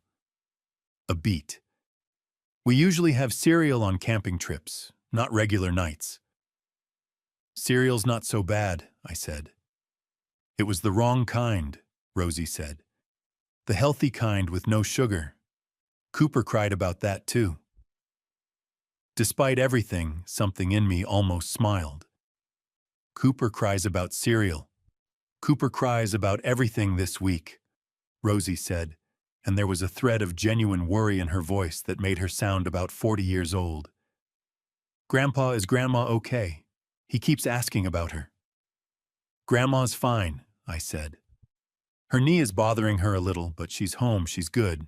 You can tell Cooper she made cookies yesterday. What kind? Snickerdoodles. A sharp intake of breath.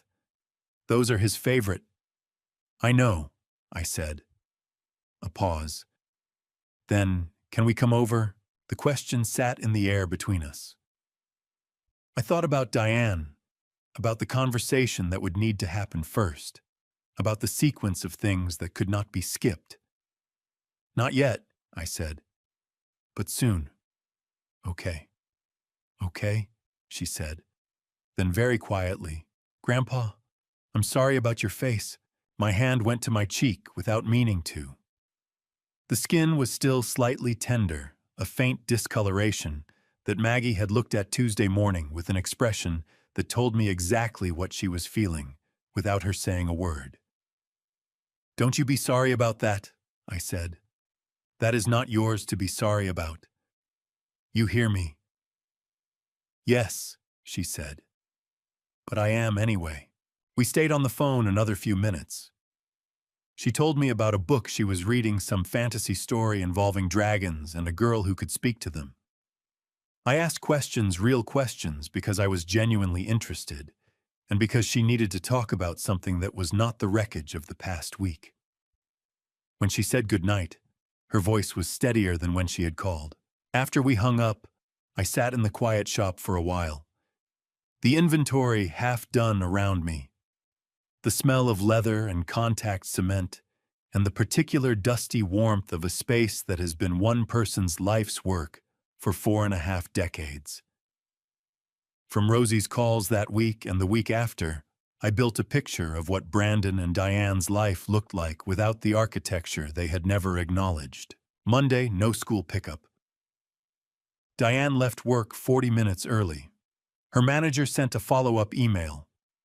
Tuesday, no grocery run. Diane ordered delivery.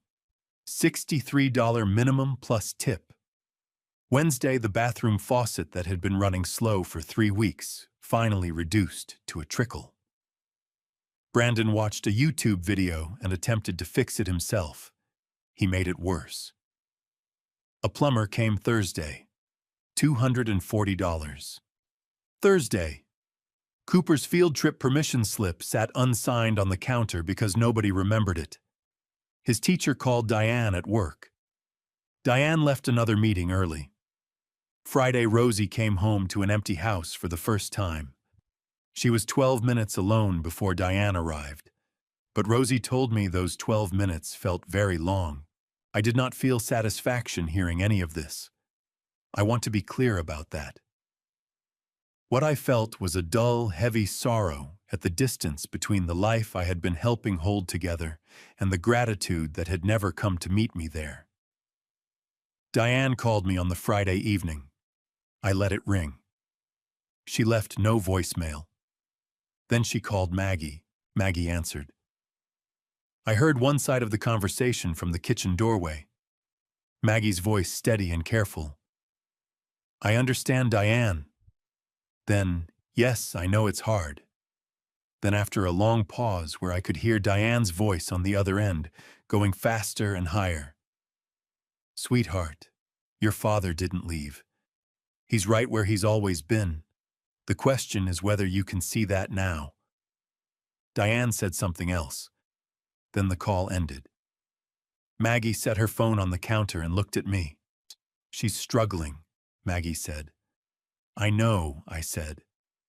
She's not there yet, Maggie said. But she's getting close. Close was not the same as there. And what I did not yet know was that getting Diane all the way there was not going to come from me or from Maggie. It was going to come from Rosie. The call from Diane came on a Tuesday afternoon, 2 weeks after the party. I was resoling a pair of work boots, good ones, the kind a man saves up for and brings in because he cannot afford to replace them. The kind of repair I have always taken seriously. I was on the second boot when my phone buzzed on the corner of the bench. I looked at the screen. Diane. I set down the boot. I answered. Dad. Her voice was tight in a way that meant she had been working up to this call for a while and had probably rehearsed the opening. I need to talk to you about something Brandon told me. Okay, I said. He said. She stopped, started again. He told me that you've been saying things to people, about him and Natalie, about some kind of relationship. Her voice had the careful flatness of someone reading from a script they are not entirely sure they believe. He said you've been spreading rumors because you've never liked him and you saw an opportunity. I set the resoling tool down on the bench very deliberately. Outside on Elmwood, a delivery truck rumbled past, shaking the front window slightly. Diane, I said, I have not said anything to anyone about Brandon and Natalie. Then how does he know that you think something is going on? Because he saw my face, I said. When a man knows what he's doing, he knows when someone else knows it too. A pause. Long enough that I could hear her breathing.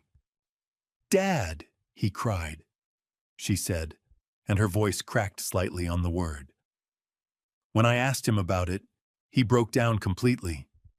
He said he's been trying so hard to keep everything together, and now he said you've been poisoning the kids against him, and he can't take it anymore. My jaw tightened. I pressed my back teeth together and breathed slowly through my nose. Has he said anything to Rosie or Cooper that would suggest, he said you told Rosie things? Diane cut in. At the party, before everything happened, he said you pulled her aside. I spoke to Rosie for about 4 minutes, I said, about fractions, and about a dragon book she's reading. Dad, Diane, I kept my voice level and low and clear. I did not pull your daughter aside to say anything against her father. I helped her with math every Tuesday for 3 years. Fractions is what we talk about. Another pause. Longer this time. He said, Diane started, then stopped, then started again. He said that you've always resented him, that you never thought he was good enough for me, and that this is your way of trying to break us up because you think you know better than everyone else what my life should look like. The work boot sat on the bench in front of me. Good leather worn at the toe resoled twice before this. Somebody's livelihood. Somebody who trusted me to do this right. Can I ask you something? I said. What? When Brandon cried, I said, did he answer the question? Did he say whether he and Natalie have a relationship? The silence that followed was its own kind of answer. He said there's nothing going on, Diane said finally. He said she's a neighbor and a family friend, and you're turning it into something it isn't. Okay, I said. Okay. Her voice sharpened. That's all you're going to say. Diane, I'm not going to argue with you about what your husband told you in your own kitchen, I said. You're going to believe what you decide to believe. That's your right. So you're just going to keep punishing all of us, she said, and now the careful flatness was gone, and what was underneath it was raw and exhausted. You're going to keep not coming, not helping, not being here because your pride got hurt at a birthday party. The word pride. I held the phone and looked at the boot on the bench, and I thought about $47,000 in grocery runs and school pickups and furnace repairs and gutter replacements and tuition payments. I thought about the bracelet on Natalie Voss's wrist. I thought about Brandon's voice calling up to me from the deck while you're up there. Check the flashing too. It wasn't my pride, Diane, I said quietly. Then what was it? It was your daughter's, I said. Standing in that yard watching their grandfather get hit. That's what it was. She did not respond to that directly. Instead, he apologized to me, Dad. He knows he went too far.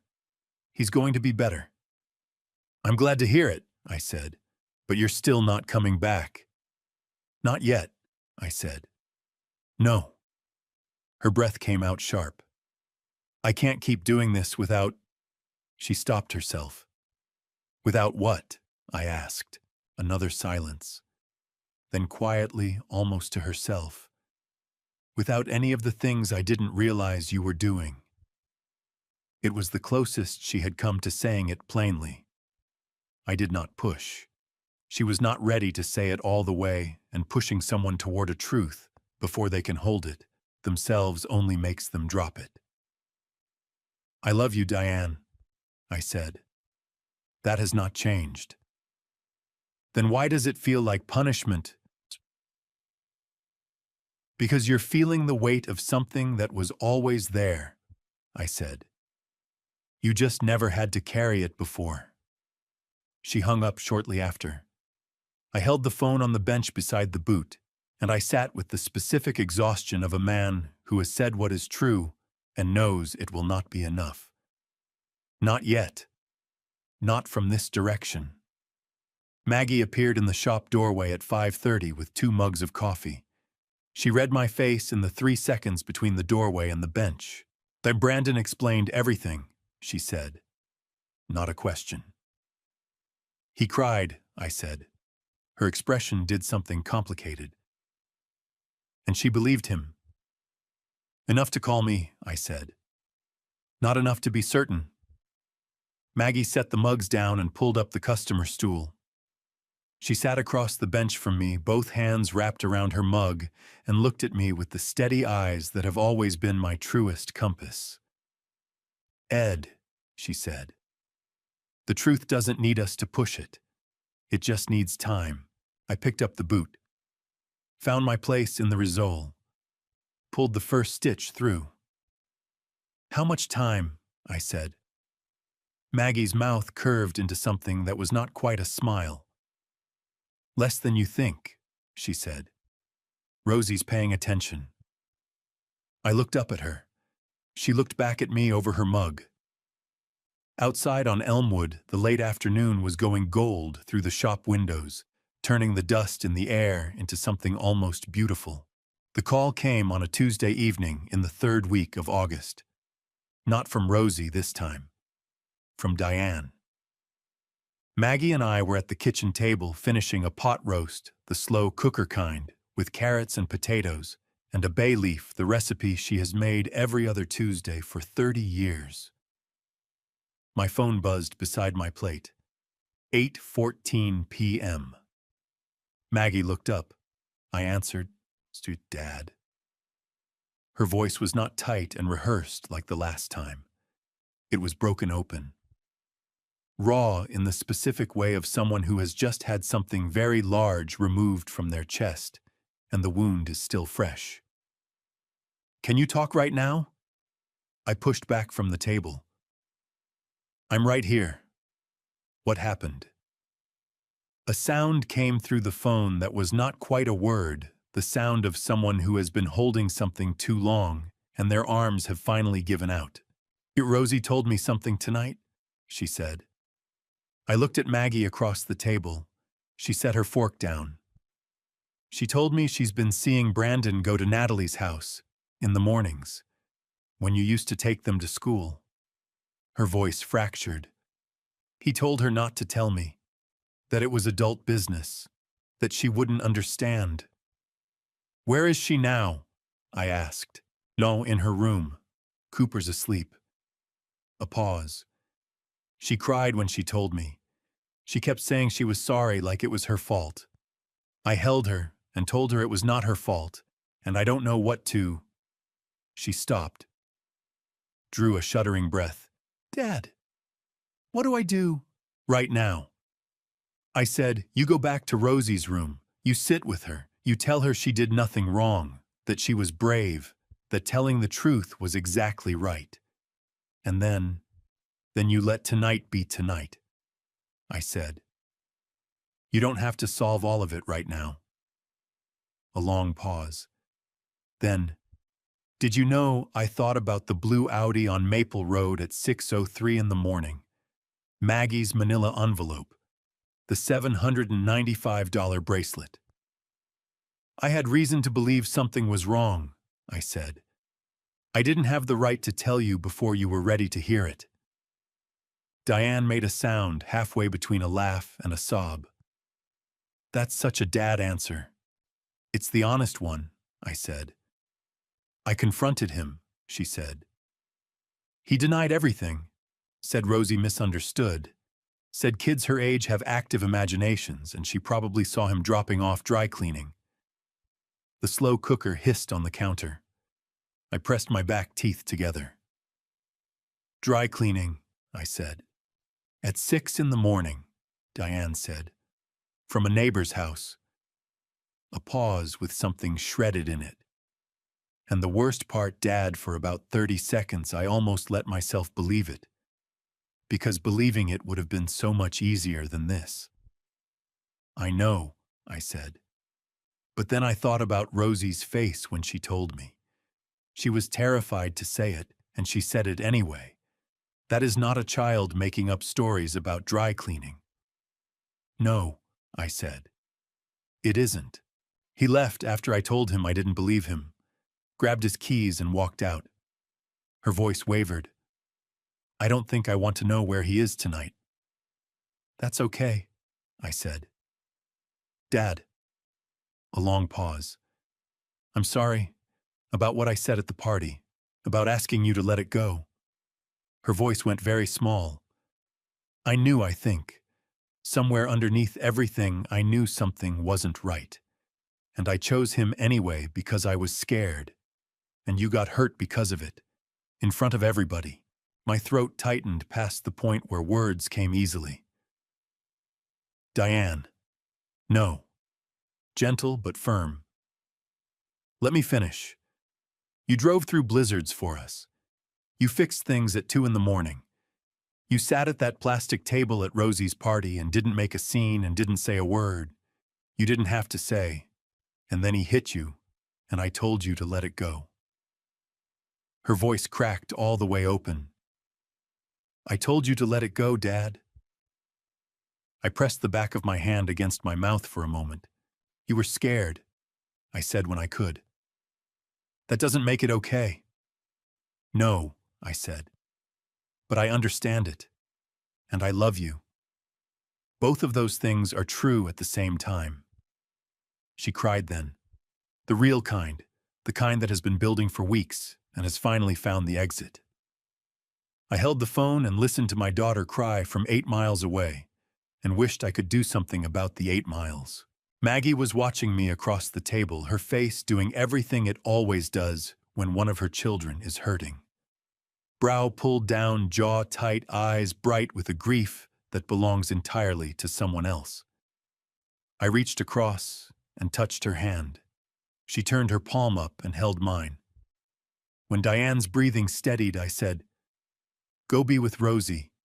That's the most important thing right now." Okay. A pause. Dad. Yeah. Thank you for not saying I told you so. That's not something I would ever say, I said. I know, she said. That's why I'm thanking you for it. She hung up. The pot roast had gone cold on both our plates. Neither of us moved toward it. Maggie squeezed my hand hard. Her eyes were very bright. Rosie told her, I said. Yes. Maggie's chin trembled once briefly before she brought it back. That little girl is going to be just fine, Ed. I know, I said. I looked at our joined hands on the table, my stained, worn ones, and Maggie's swollen, careful ones. 42 years of them together on this table. Maggie, I said. I think it's almost time. She reached into her cardigan pocket and set the manila envelope on the table between our plates. Her eyes were steady and certain. Almost, she said. But there's still one more thing that needs doing first. Outside on Elmwood Avenue, a neighbor's porch light came on in the early dark. Summer was beginning to understand it had only a few weeks left. I picked up the envelope. Thursday morning, August the 22nd. I had left my pipe wrench at Brandon and Diane's house in June during the last repair I had done there before the party. A slow drain in the upstairs bathroom I had cleared with a hand snake. The wrench had been on my work cloth on the bathroom floor, and I had packed everything else but left it behind.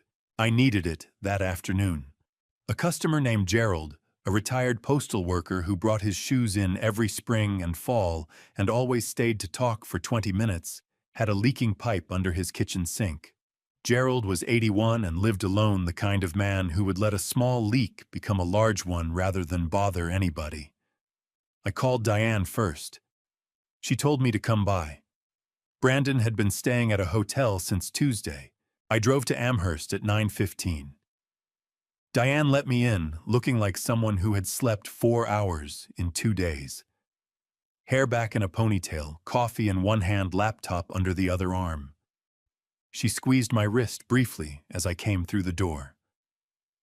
The wrench is probably still in the upstairs bathroom, she said. Cooper and Rosie are at my friend Janet's. I didn't want them here while things have been unsettled. I'll be 2 minutes, I said. I found the wrench exactly where I had left it, on the back of the vanity cabinet. I put it in my tool bag and started back down the stairs. That is when I heard it. The garage door was open. Brandon's car was in the driveway, which I had noticed and filed away. What I had not anticipated was Brandon himself at the far end of the garage near the workbench I had installed for him 3 years ago. His back to the house, his phone to his ear. I stopped at the bottom of the stairs. The door was ajar. I was not hiding. The conversation was already in my ears before I had made any decision about whether to listen. The market's right for it. His voice was low, quick. Crenshaw at the firm thinks we can list by mid-September. If we price it right, we close by November. A pause. Between the equity and what I've got in the personal account, we're looking at a solid down payment on the Williamsville place. The one I showed you. His voice shifted warmer. I know it's been a long time. Just a little longer. Once I file, it's done. 6 weeks, maybe 8. I stood very still. She doesn't know about the Williamsville property, he said. She's too busy falling apart to look at anything financial. And her father made it easier. All the drama with him gave me enough cover. She was so focused on that situation, she stopped paying attention to the accounts. He laughed. A short, comfortable laugh. The laugh of a man who is pleased with himself. I looked at the pipe wrench in my hand. My knuckles had gone white around the handle without my telling them to. I breathed slowly for 30 seconds. Then I walked back down the hallway toward the front door. Diane looked up from her laptop. Find it okay? Right where I left it, I said. My voice came out even. I still do not know how. She looked at my face. Ed, what's wrong? Is Brandon planning to sell this house? I asked. The color left her face in one smooth motion. What? He's in the garage. The door was open. I didn't mean to hear it, but I heard it. Diane set her coffee down. Her hand was trembling. She pressed it flat against the counter to hold it still. What did he say? I told her all of it. The September listing, Crenshaw at the firm, the Williamsville property, the filing timeline, and the part about me, how the drama with me had given him enough cover to move money while she was too distracted to notice. By the time I finished, Diane was sitting on the kitchen floor, not dramatically. She simply reached back for the cabinet behind her and slid down until she was sitting on the tile knees, up, both hands pressed against her mouth, eyes fixed on the middle distance. He was going to sell my house, she said. Our house. And take the money. That's what it sounded like, I said. He showed me a Williamsville listing once, she said. Her voice was very thin. Said it was for investment purposes, and 2 months ago I signed something. He said it was a routine bank review. I didn't read it carefully, I just... Her hands pressed harder against her mouth. I crouched in front of her. My bad knee screamed. I did not care. Diane, call an attorney today, not tomorrow. Today. Do not sign anything else. Do not move money from any joint account. Do not let him back into this house until you understand your rights. Do you hear me? Her jaw set in a way I recognized immediately. Maggie's jaw. The one that appears when the women in my family have decided to stop falling and start standing. I reached into my jacket and placed the manila envelope on the tile between us. Your mother put this together over 4 months, quietly, carefully, without saying a word, until she was sure it was right. Diane picked it up with both hands. Mom did this. Your mother has been paying attention since April, I said. She handles things carefully and without fanfare and is completely right about all of it. Diane's eyes spilled over 2 tears, one from each eye, tracking straight down her face with the particular dignity of a woman crying deliberately rather than helplessly. I have the best parents, she said. Her voice cracked on the last word. My throat closed completely. I reached out and tucked a piece of hair behind her ear the way I used to when she was 4 years old. She leaned her head into my hand for 1 second. You're going to be okay, I said. I know, she said. And she meant it. I helped her up and left her at the kitchen table with the envelope, her phone, and the attorney's name Maggie had written on a sticky note inside because of course she had. I drove to Gerald's with the pipe wrench on the passenger seat, fixed his leak in 40 minutes. He made coffee and talked for 25 minutes about his late wife's garden and early ripening tomato varieties. I listened to every word and was glad for all of it. On the drive home, I called Maggie. She has the envelope, I said. Good. The attorney's number inside the envelope. A pause. Then warmly, that's my girl. Which one? I said. Maggie laughed the full, deep chest laugh that has been the best sound in my life for 42 years. Both of them, she said. The sign went up on a Friday evening. I printed it at the shop on the good cardstock I use for order receipts. Clean block letters, the same font I have used for the shop's front window for 30 years. Neighborhood Thank You Gathering, Saturday, August 30th, 6 p.m. Callaway residents, all welcome. I taped it to the front window and the lamppost at the end of the driveway, then thought nothing more of it that evening. By Saturday morning, Ruth had called to ask what she could bring. By noon, I had heard from the Kowalski family, Pete and Linda Marchetti, 2 doors down, 3 families from Rosie and Cooper's school carpool, and Doyle, who had been bringing his cowboy boots to me since 1987, and considered this sufficient grounds for a standing invitation to anything I organized. I told everyone the same thing. Come as you are. Bring nothing you cannot afford. This is a thank you, not an occasion. Maggie started cooking Friday night. By Saturday afternoon, the kitchen smelled like pot roast apple pie and the warm spice of snickerdoodles the 3rd batch, because Cooper had called to verify their existence with the gravity of a man confirming a contract term. He's asking about the little hot dogs, I told Maggie. She pointed a spatula at me. Tell him yes to the hot dogs if he arrives with his sister and his manners intact. I relayed this. Cooper said deal and hung up. I set up 3 long folding tables borrowed from St. Anthony's community room and covered them with the blue dollar store tablecloths Maggie kept in the linen closet for exactly this kind of occasion. I started the charcoal grill at 4 so it would be ready by 6. The shoebox sat on the kitchen table. I had brought it in from the truck 2 weeks ago, the day after the party. It had been sitting in the center of the table ever since between the sugar bowl and the fruit basket patient, and present like something that knows it will be opened when the time is right. Today was the right time. Inside the box, alongside Rosie's wrapped shoes, I had placed the manila envelope.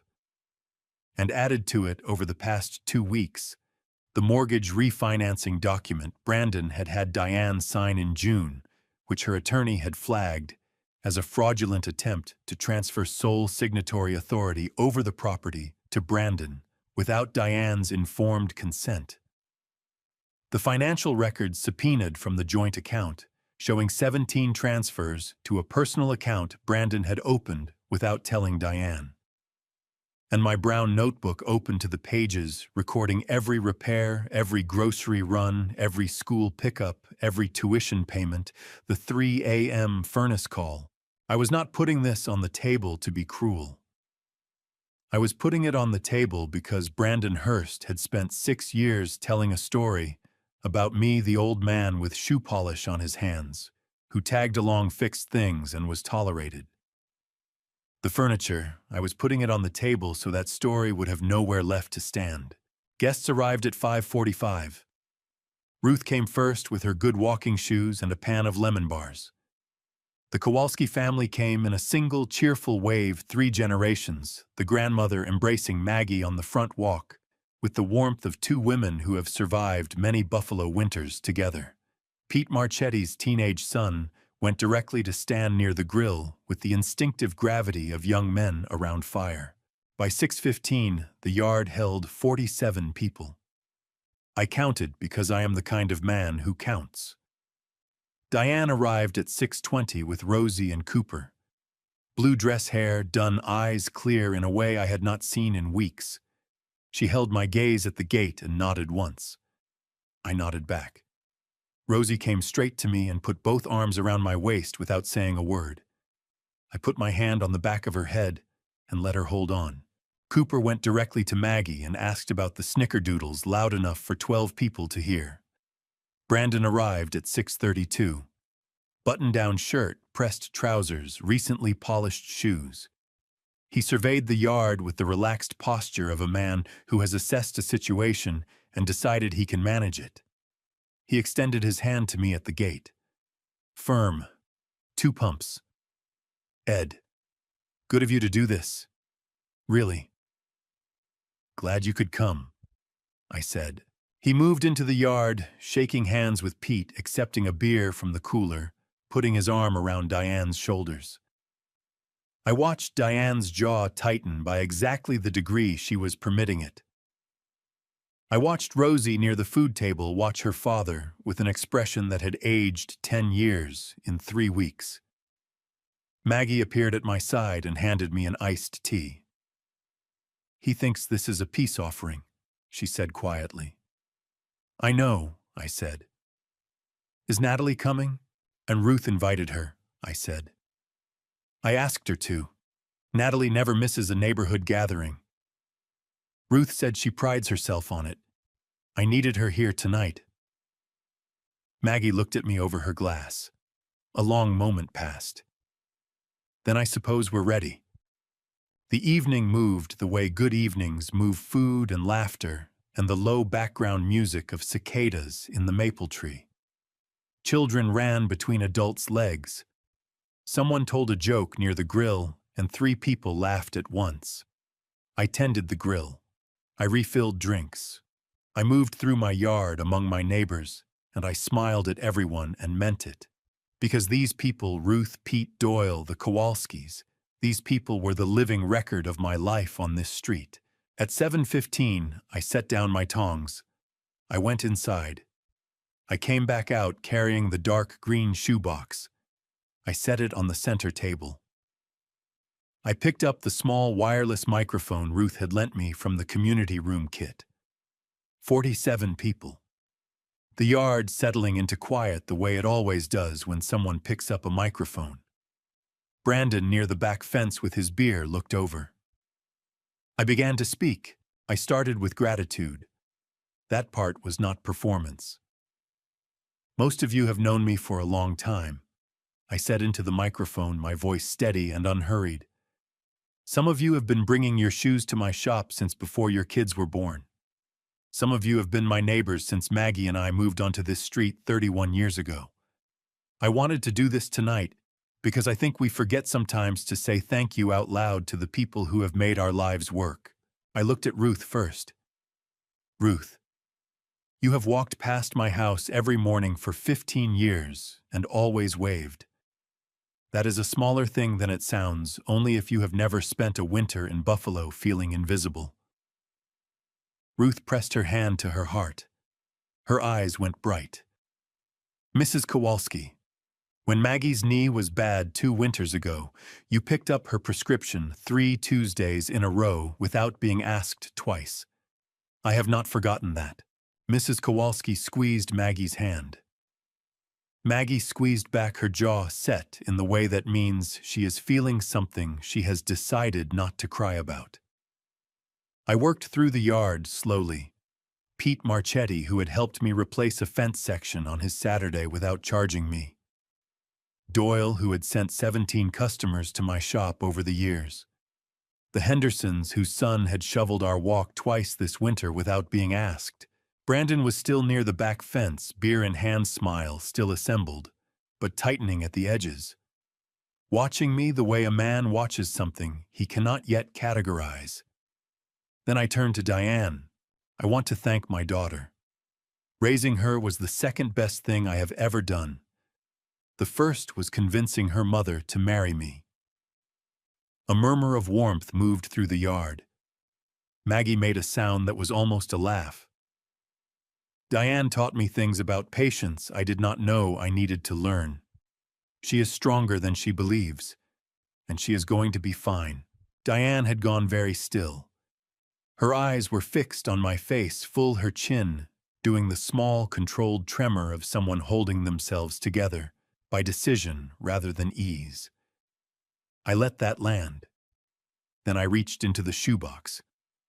I also want to be honest with you tonight, because I am 70 years old, and honesty gets easier the older you get.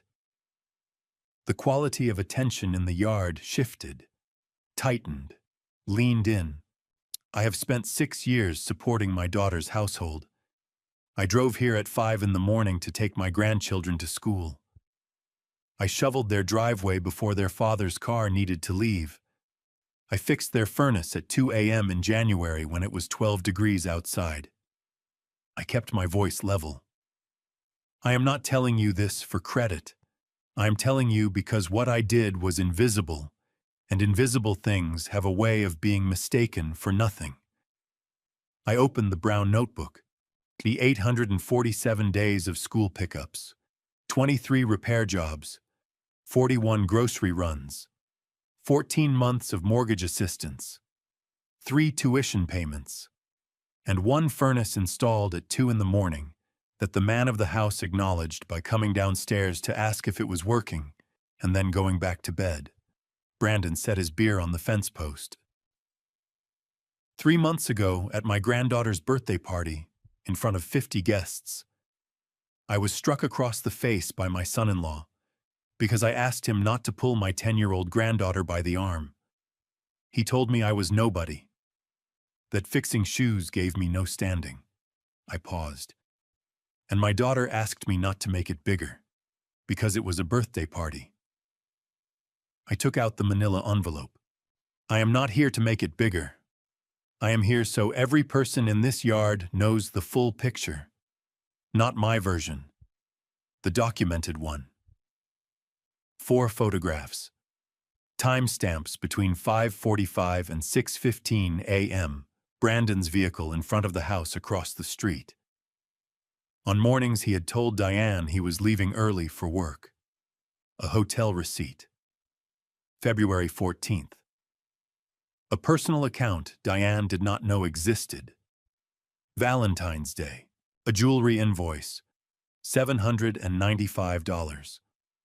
Purchased the same week, I transferred $800 for Rosie's school tuition. The bracelet was not for my granddaughter. Bank records showing 17 transfers from the joint account to the undisclosed personal account over 14 months. Ed. Brandon pushed off the fence, his voice thin and tight. This is not the place. I'm almost finished, I said. I did not look at him. The last document. The refinancing authorization. Signed by Diane under the representation, it was a routine bank review. Her attorney had determined it was an attempt to transfer sole signatory authority over the property to Brandon, allowing him to sell the house without her consent. Dead silence. Brandon took 2 steps toward the table. That is a complete mischaracterization. He stopped. The gate had opened. Natalie Voss walked in with her hair done, and a smile ready, scanning the yard with the ease of someone accustomed to being welcome. Her eyes found Brandon, then the table, then the photographs face up on the table. The smile dropped like something falling. 47 people turned to look at her. Her hand went to her wrist, to the bracelet, in a gesture so automatic she did not know she had made it. I folded my hands on the table and looked at Brandon directly. I did not invite this neighborhood here to humiliate you, I said. I invited them here because you spent 6 years making me invisible in this community, making jokes about my hands and my shop in rooms full of people who knew me before you were born. My voice stayed even. I invited them here so that the next time you tell someone what kind of man I am, they will already know. Brandon's mouth opened. Nothing came out. Diane stepped forward. She walked past her husband without looking at him and came to stand beside me. She took my hand. Her grip was so tight it should have hurt. She turned to face Brandon. "You need to go," she said, completely steady. Maggie's jaw, the spine she had found over 3 weeks of learning what she was actually made of. Brandon looked at her, at the yard, at Natalie, who had backed against the gate and was staring at the ground. He picked up his keys. He walked out of my yard without another word. The gate clicked shut behind him. The yard breathed again. Not all at once. People found their voices in ones and twos, the way a room fills back with air after a storm window has been opened too long. Ruth put her arm around Mrs. Kowalski. Pete Marchetti cleared his throat and picked up his plate. Doyle leaned to the man beside him and said something low that earned a slow, deliberate nod. Natalie Voss left through the gate without speaking to anyone. I did not watch her go. I began sliding the documents back into the manila envelope. Diane stood beside me and helped handing me each item as I reached for it.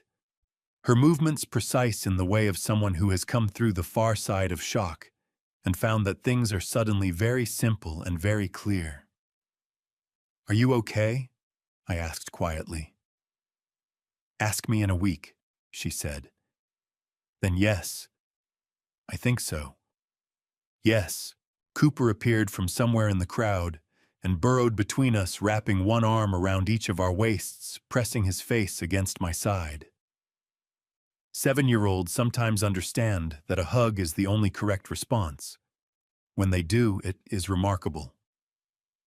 I put my hand on the back of his head and held on. Rosie came and stood in front of me. She looked up with those serious, dark eyes, and in them I could see everything she had understood and everything she was still working through. "Ah, Grandpa," she said. "Is it over now?" "The hard part," I said. "Yes." She looked at the dark green shoebox on the table, still closed, still wrapped. "Is that still mine?" she asked. "It has always been yours," I said. She carried it to the end of the table, sat down, and untied the twine with the focused care she brings to everything that matters to her. She folded back the paper. She lifted one shoe out, turned it over, and read the words stamped into the insole. Her lips moved slightly. She looked up. "You wrote this." "Stamped it," I said, "with the smallest letter set I own. Walk with kindness wherever you go." Her voice was careful with each word, the way she reads things she wants to keep. "That is my entire wish for you," I said. In one sentence. She set the shoe down. She crossed the 3 feet between us and put her arms around my waist the way she had at 6, at 7, at 8, with the full, uncalculated commitment of a child who has not yet learned to edit her affection. I held on to her and felt something release in my chest that had been held tight for a very long time. Over her head, I looked at Maggie. She was standing near the end of the table with her coffee cold, as always watching us, with an expression she was not trying to control at all. For Maggie, that is the most complete form of happiness I know how to recognize. The evening wound down the way good evenings do. Ruth was the last to leave. She hugged me at the gate and said nothing, which was exactly right. By 9 o'clock, the yard was ours again. Maggie and I moved through it together, collecting plates and folding chairs, working in the easy parallel of 2 people who have cleaned up after enough events that they no longer need to coordinate. Diane sat at the end table with her tea, Rosie and Cooper asleep against her on either side. She watched us move around the yard with an expression I chose not to interpret. Some things need to be felt before they can be named. When the yard was cleared, I sat across from her. "Dad." Her voice was quiet, careful not to wake the children. "I spent 6 years choosing comfort over truth. Not just with Brandon, with you. I told myself that because you never complained, there was nothing to complain about. That because you always showed up, showing up wasn't costing you anything." Her eyes were dry. She had already done the crying and arrived somewhere steadier. "I was wrong, and I am sorry. Not the kind of sorry that ends an argument. The other kind." "I know," I said. "I'm going to do better," she said.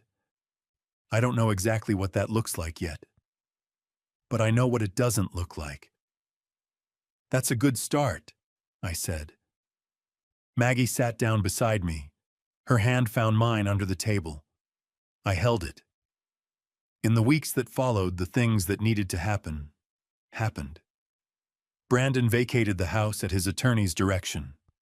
The refinancing fraud was reversed. The financial records told a complete story, the kind that does not leave much room for argument. I did not gloat. Not once. Not to anyone. On the second Saturday of October, Rosie came to the shop after school, carrying her backpack and wearing the brown leather shoes I had made her. She sat on the wooden stool in the corner, the same one that has been there since Diane sat on it, as a child still wobbling on the left leg, and opened her math book. "Fractions again?" I asked. "Percentages," she said. "Can you help?" "Pull up the stool," I said. "I'm already on the stool, Grandpa." "Then we're already started," I said. After a while, she looked up. "Grandpa, what does it mean when you love someone but they hurt you?" I set the needle down. I looked at my granddaughter, 10 years old, wearing shoes I had stitched by hand, asking me the question I had been turning over for 70 years. "It means you're paying attention," I said, "and that you're going to be okay." She nodded seriously, went back to her percentages. I went back to the Oxfords. These hands have fixed a great many things. The most important thing they ever made was a pair of small brown shoes with 8 words pressed into the sole. "Walk with kindness wherever you go."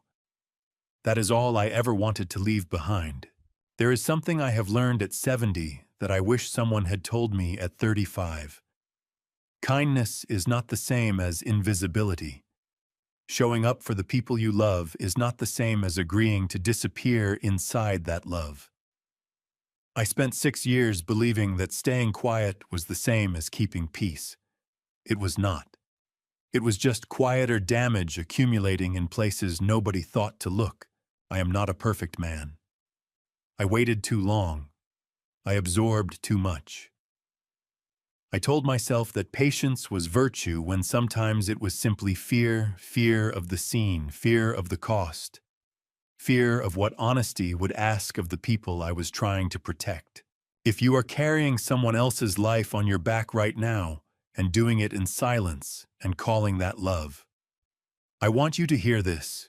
You are allowed to put it down, not abandon it.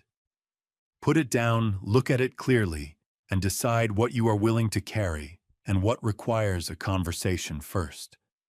God gave us voices for a reason. Use yours before the silence costs you more than the truth ever would. These kinds of grandpastries do not end with villains destroyed and heroes celebrated. They end with people trying to do better. That is enough. That is in most cases everything. This has been a revenge story only in the quietest sense, not of anger, but of a man who finally decided his dignity was worth the same protection he had always given everyone else's. More grandpastries and more revenge story chapters are coming to this channel every week. If something in this story stayed with you, leave a comment below. I read everyone. Share this with someone who needs to hear it. And if you are not subscribed yet, now is a good time. Thank you for staying until the end. It means more than you know. And one last thing, some of the stories on this channel contain fictional elements built for the purpose of reflection and connection. If that is not the kind of content you are looking for, no hard feelings at all. There is something out there made exactly for you. Go find it. We will be here when you come back.